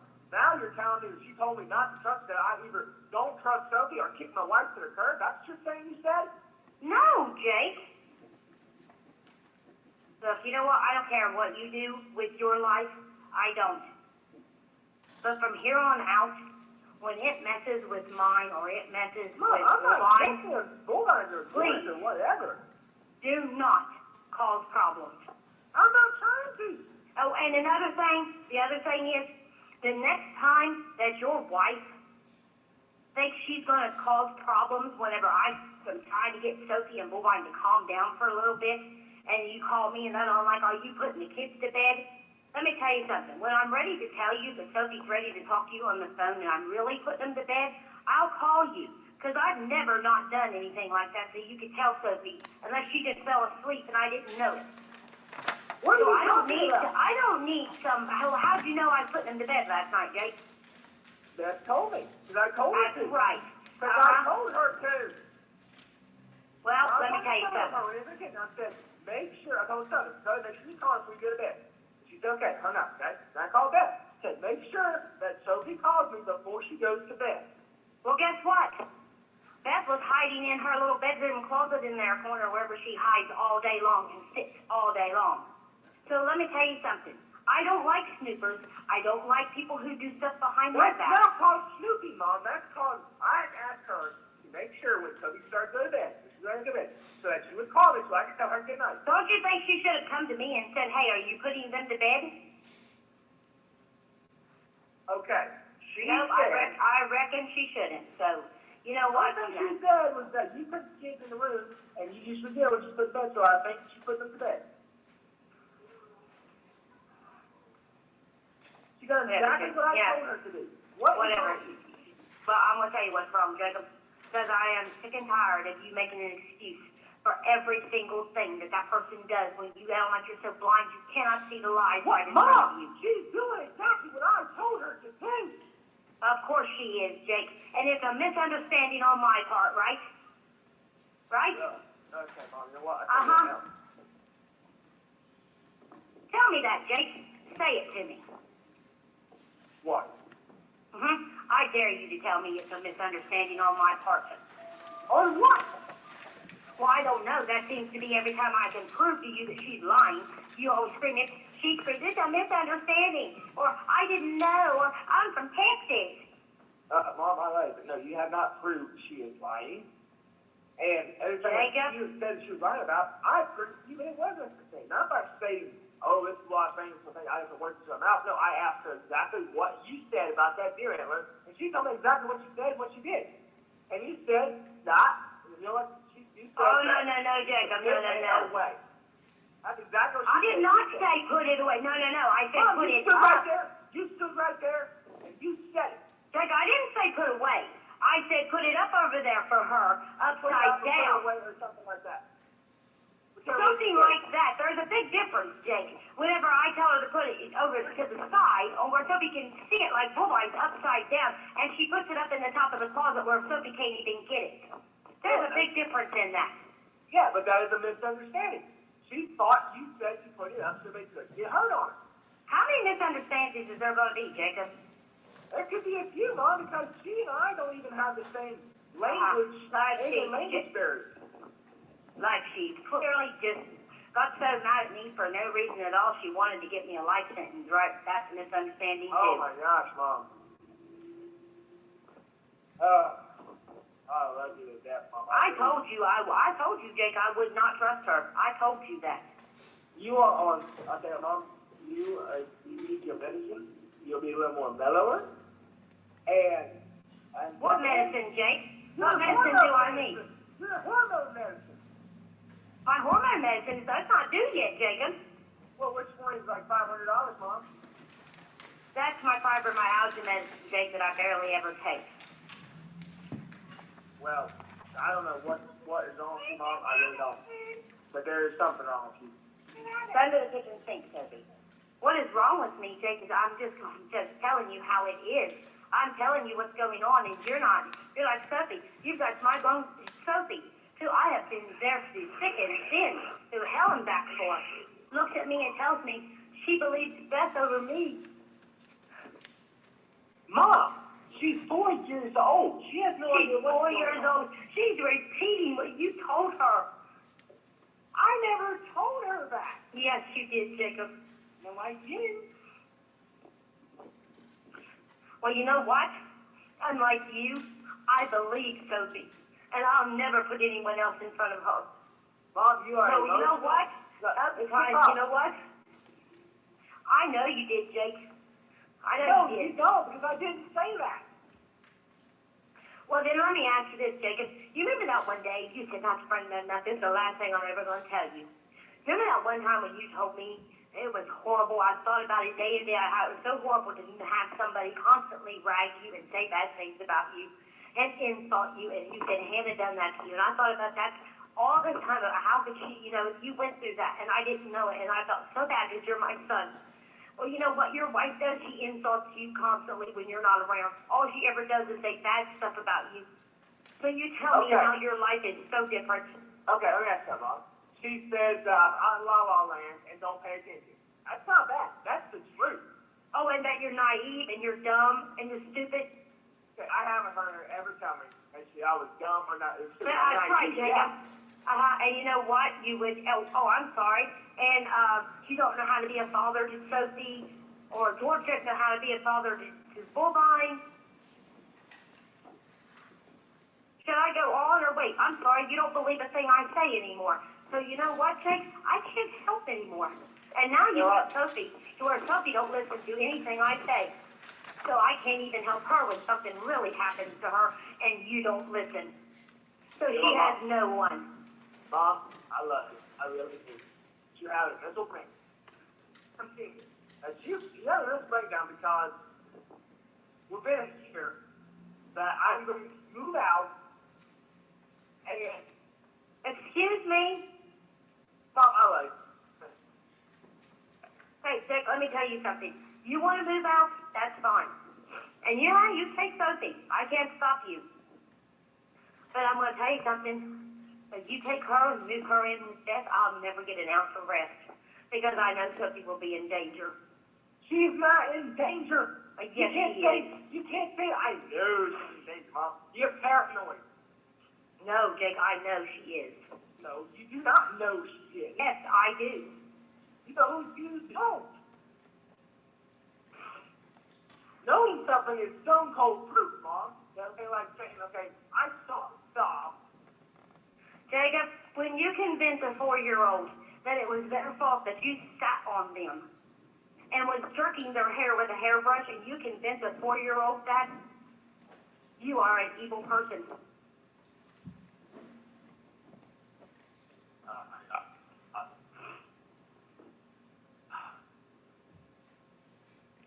You know what?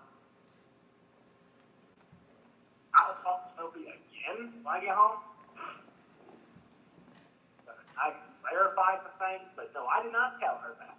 Okay, well, you know what, Jacob? I'm never saying another word. Whatever she feels, whatever she believes, I'm never saying another word because she's just getting more upset. And I'm not doing it to her. So you don't do it on my account. But if you love her, you need to think about things and stop thinking about yourself. And stop thinking about myself. Stop thinking, Jacob, stop thinking that everything's okay because somebody tells you something. It's not okay just because someone tells you something. People are not trustworthy. You should know that. Oh, that's nice, Mom. But okay, this is your problem, Mom. This is your problem. If it's not one of the four of us, then it's not trustworthy. There are trustworthy. Not when they do inconceivable things, Jacob. Not when somebody does inconceivable things like that has been done up front, immediately, no. Mom, I love you. You know what?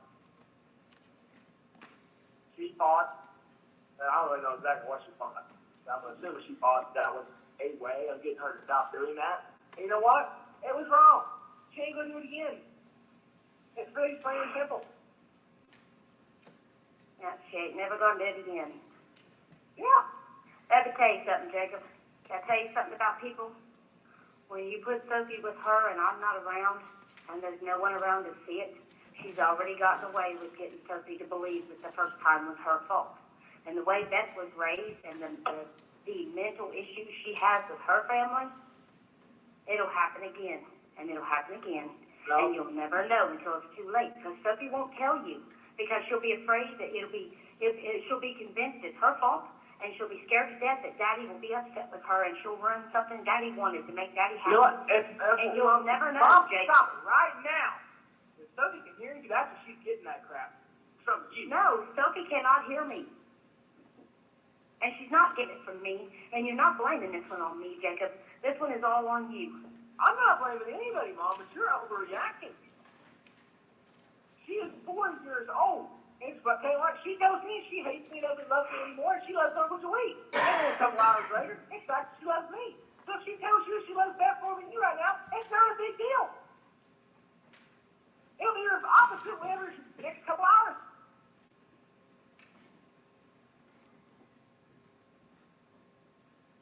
We're having a breakdown over it. It's not a big deal. Okay, Jacob. That's fine.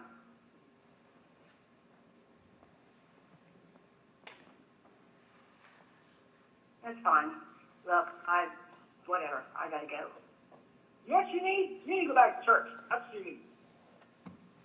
Jacob, I have faith. Okay? You and George need to get your life together, and you need to realize what's important. Because you're straying off the path.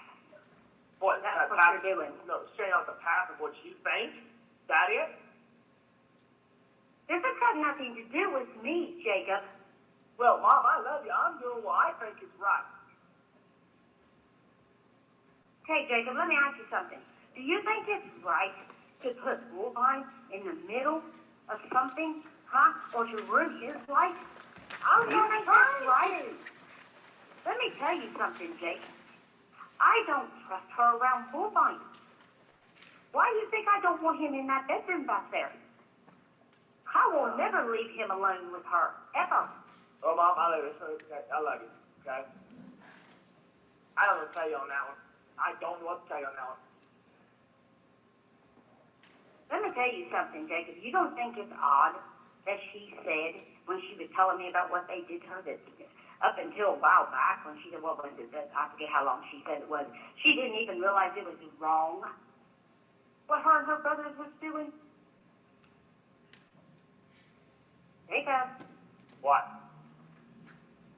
did you not hear what I said? I didn't hear you. But You no, don't think there was anything wrong with that? okay, first off, Mom, they're inaccurate on your side. Until she was 13, she didn't know.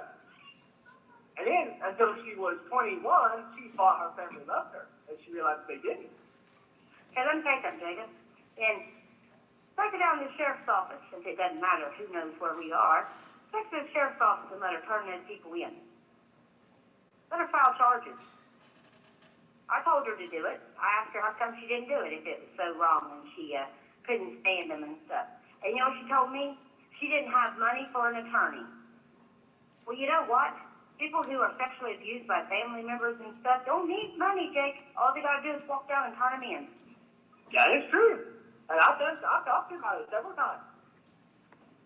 And Then what's the excuse? well, there's two reasons. One, she'll have to go to the courtroom and testify and have the money all back up and all the whole situation's all back up. Well, if she wants to get on with her life, she needs to do it. She's already got on for life. And two, she's afraid of her older brother. Why? Because they, you know, the thing about it, Mom, I know it's tough. Yeah, she can take him to court, probably not. But if she can't prove it, then it gets thrown out. Okay, Jacob, let me tell you And that's something, what she's okay? afraid of, is if she can't prove it. Let me tell you something, okay? If she doesn't do anything, she's accepting it. Just like Tabby and them. No, Mom, that is not. That is. Oh, my Yeah. gosh, you know what, forget it, because it doesn't matter what I say to you, you are, never mind. No, you don't understand something, okay? Tabby embraced it and just went with it and then continued her life in the same way, never got out of the boat, brainwashed, okay? There's a difference in not doing something about it because you think it's right and not doing something about it because you decide to move on. And it's a possibility that if they don't get convicted, then she's afraid of what might happen afterwards. There's a big difference in that. Look, I don't know what to tell you, and I just don't want to deal with it, okay? I don't. It's all right, just let it go. And then there's a possibility, okay? Let's say, because her older brother is psycho anyway, let's say that he doesn't get convicted, okay? Not only would that put her in danger, that puts me and Sophie in danger, because she lives with us. Oh, what do you care? You already put us in danger, all of us. Oh, how did I put you in danger, Mom? How did I put you in danger? Please tell me, how did I do that? Well, Jake, you done brought this in on us. Now we got to deal with it. You don't have to deal with nothing. Oh, I don't got to deal with nothing. Okay. Okay. That's all right. Look, just let it go, Jake. Forget it. It's all right. I'll take care of myself. All right. Just forget it. Seriously, don't worry about it, Jake. Okay? I'll never ask you. I'll never say another thing. I'll never ask you nothing else. Okay? Well, whatever, Mom. I don't know what No, I won't. No, Mom, it's public. You just can't understand that it's possible that someone might think differently than you do. Okay? No, Jake. No, it is, because it's just the exact same way that these guys think that I must be lying if I think differently than a normal person. No, Jacob. It's the fact of everything that you are the one who told me. You, Jake, you made 90% of our plans, okay? 90% of them. The things about Sophie and about Bullvine, you guys made those. I followed your decisions, Jake. Don't let on like I'm the bad guy. I did what you guys said. Hey, I've let you guys have the run of stuff for quite some time. And I've not said anything. Alaska. Then you should have made some money, Jake. I was making money. Really? What were you going to do, Jake? Wait a minute. What were you going to do? Oh, yeah, you would never see Sophie, Jake, and Sophie was miserable there. So was Bullvine. Well. You know what? You don't care what I think or anything. Why don't you just go back? I ain't got the money to go back. Nor do I have the resources. You can come up with some money. You can have your job back. I'm sure they'll give you your job back right away. Yes, they would. They absolutely would. Yeah, no, you're right. One, I got to get there. And two, I don't know, maybe you didn't realize it or not, but whenever George Fred takes Bullvine, somebody busted down balling. I'm not going to do that to her. Wait, you're going to take her away? You're going to take her away and stick her in a house? Well, I'm going to take her a couple 100 yards away. Wow. You know, I don't know who you're going to have teach her. Who are you going to have teach her and stuff, Jake, whenever I'm not there to do it? What are you talking about? Please, God, don't tell me you're going to have Mrs. Philosopher who don't know crap teacher. Okay, Mom, stop insulting. Look at my insult. You insult her every day. You can't quit insulting her.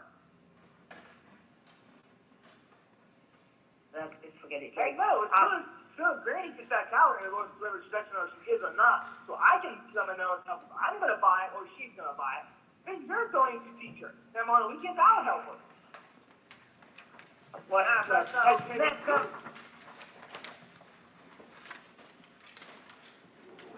Look, I'm going to go. Don't worry about it. Just forget it. Forget I said anything. I swore I wasn't going to say nothing to you. Just because she goes to the library so she can get good internet, so she can apply for jobs, so her phone doesn't crash because the internet's so slow.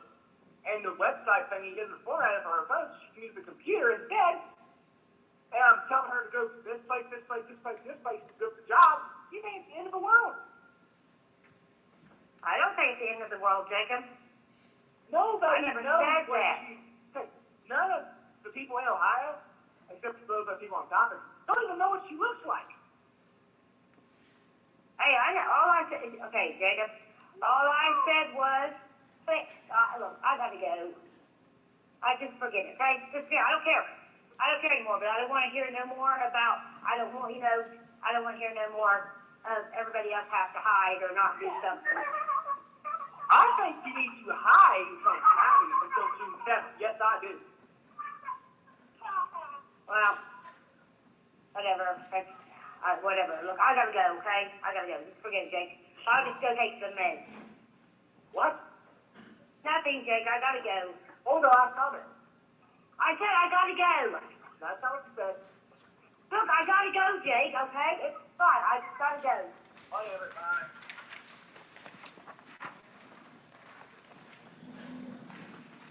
Okay, and so that conversation, was that actually the full conversation that they had during that call? Yes.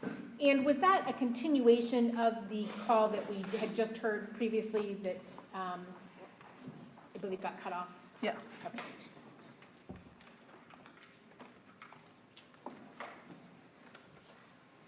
And again, this was during the time before BCI renewed its investigative activities. Yes.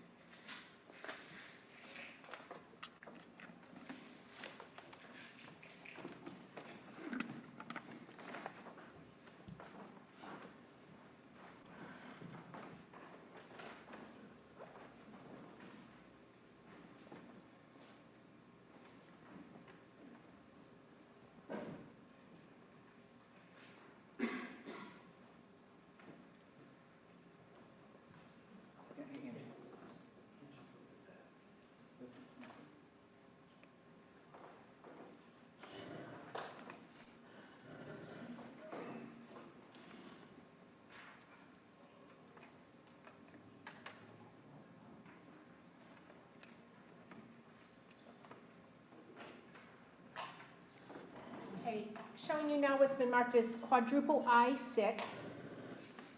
This is call number 44 from this particular line. This is a recording from a device from the truck marked TSC. It was a device found in the sleeper compartment of the truck. The date and time for the call was May 31st, 2018 at 12:15. And the context notes read, George and Jake Wagner talk about Beth and the kids.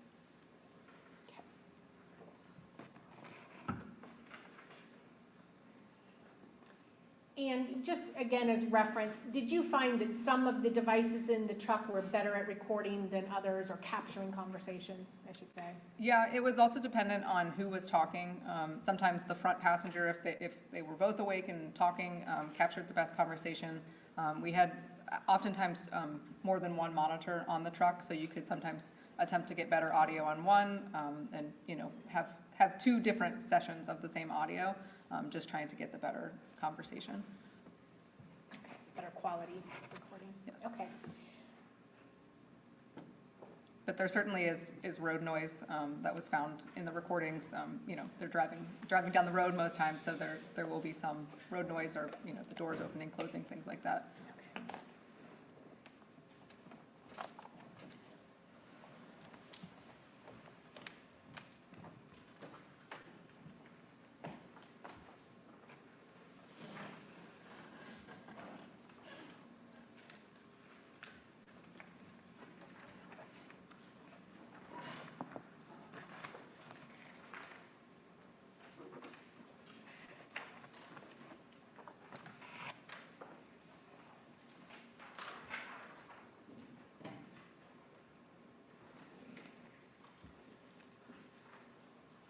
Okay, if we could go ahead and play quadruple I-6A, please.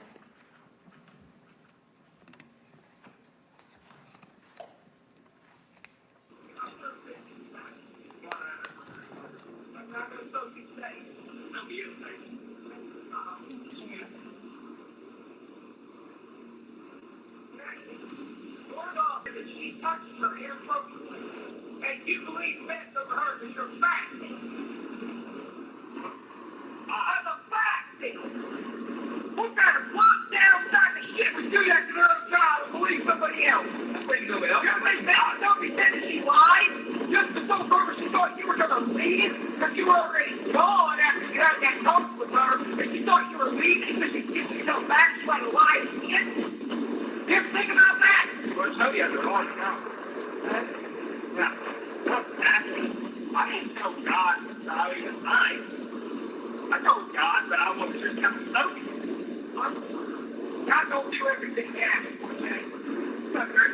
That is so true. It is 100% true.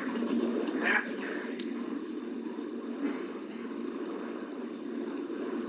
Never said 100% true.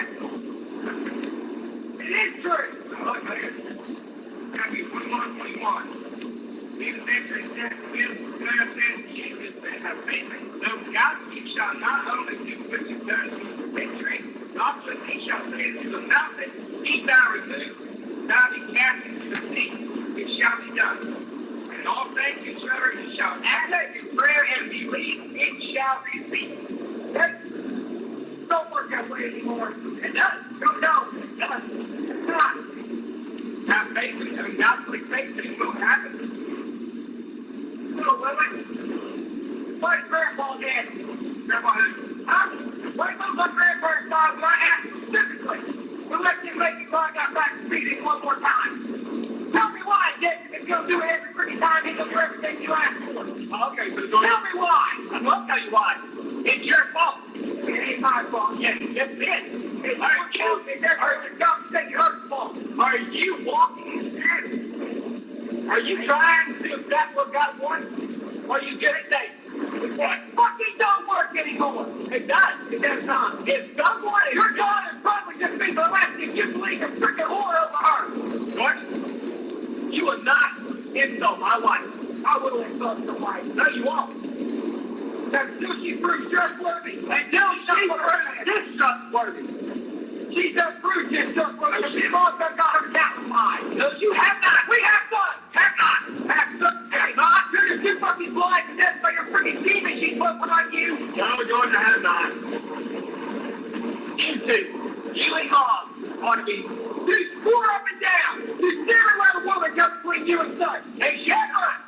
They've just been letting her pushing her way in between. Wrong. Yo, 2 weeks ago, me on the way home. Okay? Specifically, you've been putting 4 times more effort in the freaking fence and putting Sunday on the back burner. No, I'm not. You don't know what you're talking about. No, I'm not. We get home, walk around the corner of the freaking house, and try to get his arms. That untaxed us to give you a hug first. You didn't even hug us first. You hugged her first. After being gone for a week. Yeah, she got there first. Okay? You should say, no, man. That's my daughter. I'm hugging my daughter first. I haven't seen her in a week. That's what you said the other time. You come up from work and be gone for only 8 hours, and you ignore me, you ignore Mom, you ignore Dad, and you're so you were straight to tonight, and you spent 2 to 3 hours to help me alive. Don't tell me you ain't been putting her on the back burner. I'm not putting her on the back burner. Don't make it hurt her when you run to get mental health first.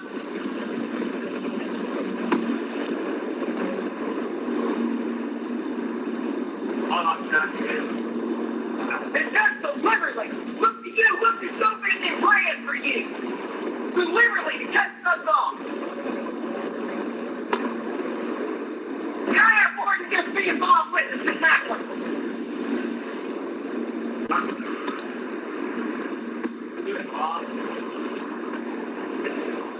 How about you?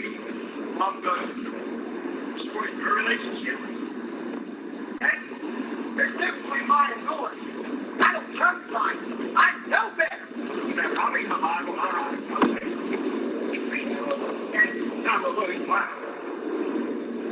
I have many things happen. Your next one told you.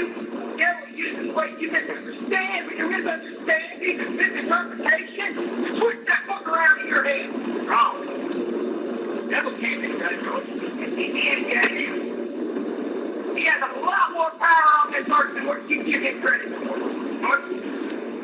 don't know. Yes, I know what I'm gonna do. I don't know you're, no, I don't know. That's not idea what I'm going to say next. The issue, he's not all another. He's not all places. One thing, all he is, he's a deceiver. You can't create. Okay, Dad. Can, right? Can't do any of this stuff you claim you cannot create. You cannot be all places. That's not no other thing. Okay, Dad. God's all seeing, all knowing, right? That's true. Why didn't he cast you to hell before he took anyone with him? He knew he was going to do it. Or his plan, George.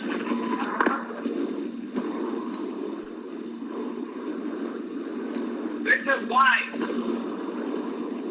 God knows exactly what he's doing. He's playing. And you are not questioning. It's plan number volume 15 right here. You ask what happened to Grandpa? Nobody. Right there. You're just saying, you don't have to think. Lord is going to keep the walking around the same planet for every day. The dog around the exact same way again. Every freaking time. We're probably on try 200. And you're tired. Say something, don't you? If you still want free will, they're going to get you. I don't care who you are. I love you. Today, when you think your prayers answered, ask me like that. Okay?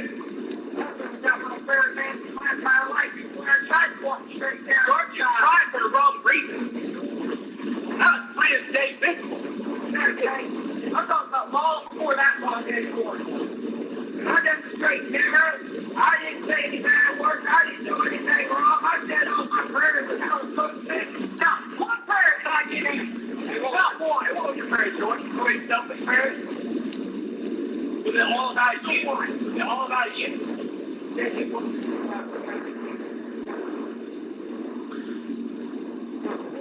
Prayer got answered. Good, that's fine. Praise God. Every prayer gets answered. Yes, no, or wait.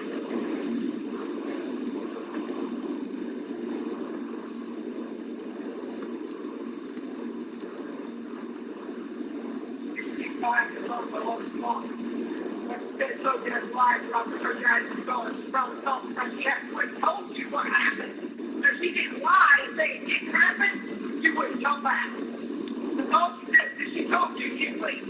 And right after she tells you leave for the road. How can she lie and you could come back?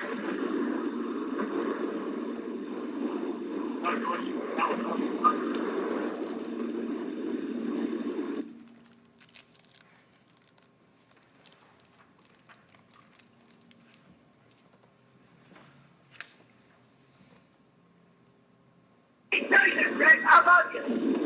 And I only took 50%. Bruce, I took 50%. I got love 80%. You used to be in 100. Until you married her and started putting all your trust in her and bringing her into the family and the business. After such a short period of time, it takes you 7 lives to you got up to power. Now, you got 10%. I'm not buddy. You know what? And I do trust you 100%. And that's my best life in society. You want to get? I do trust them 100%. 100%. Now, no. Do I grab something like this? If these guys pulled her off the street and arrested her, showed all the evidence they showed us, sometimes that this, and that, I feel that she would say, oh, it must be true. Nope. I feel that she would tell them that's not true. What they arrested her, take her to the emergency room and handcuffs, and then she's going to spend her life in an electric chair. Again, I feel that she would, tell them that it's not true. I know. They said she took the into it. She went to the electric chair. She's a great stud. I believe she would say, take you down. Yeah, sure. I don't believe that one.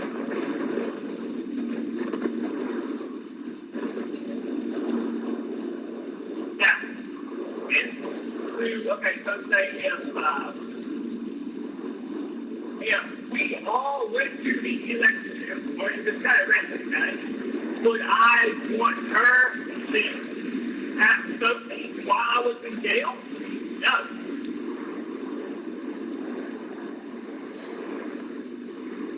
trust she would make or be able to do the right thing with Sophie while I was in jail on her own. Not because I don't technically trust her, because she don't have the know-how. And she hasn't been a bee long enough to know exactly how I would want it done, so that she sometimes know how to do it.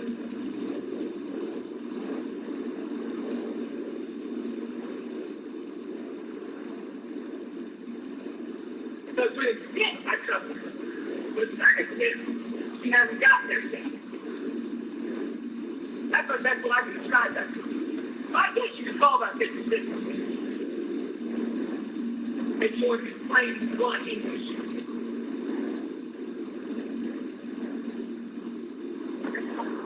More along the lines, it's more like 100, because in some aspects it's 100, in some aspects it's not.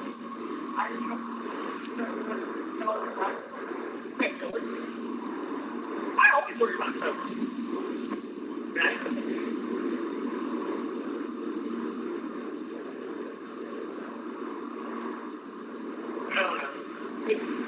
I am the parable explainer. You guys do all that don't understand. And I basically understand the word coming out of my mouth. Okay, that's not words happening. I words happening. But you understand what's behind the life. Put someone here with you. Understand it. I don't want to be alone in life. Don't you come out of me. I will be alone in a hurry. I will never put Josie or mine or my son.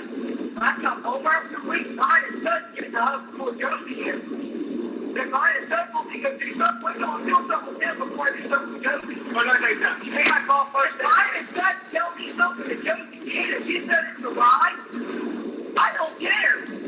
Mine and son's right.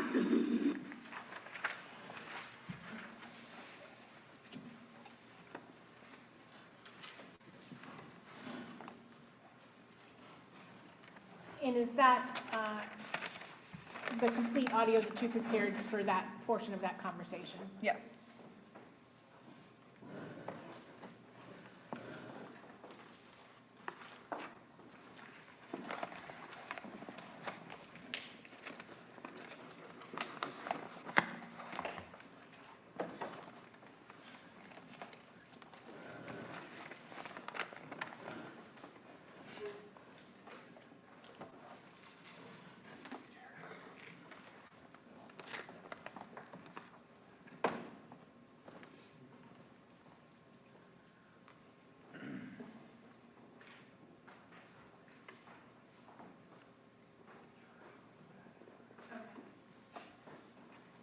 Your Honor, can we have a break, please?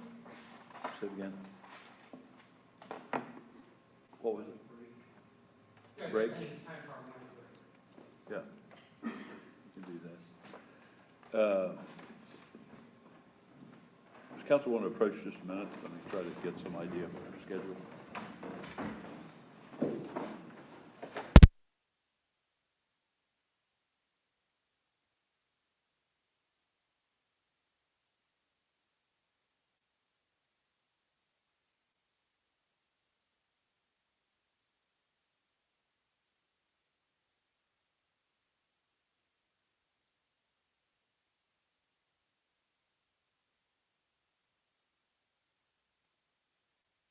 Probably makes sense to combine this with our lunch break. So I'm going to instruct the jurors to be back to the jury room at 1 o'clock. While you're on break, do not discuss this case among yourselves or with anyone else. Do not permit anyone to discuss this case with you or in your presence. Do not form or express an opinion concerning this case until it's submitted to you for deliberation and verdict. Do no research at all concerning the case as to the facts or as to the law from any source at all. Do not read, view, or listen to any reports or accounts of the case from any source at all, and have no contact with the participants in the case, including parties, counsel, or witnesses. Does counsel for either side have anything else you wish to put on the record before we recess until 1? All right, we are then in recess until 1. Jurors to assemble at the jury room at that time.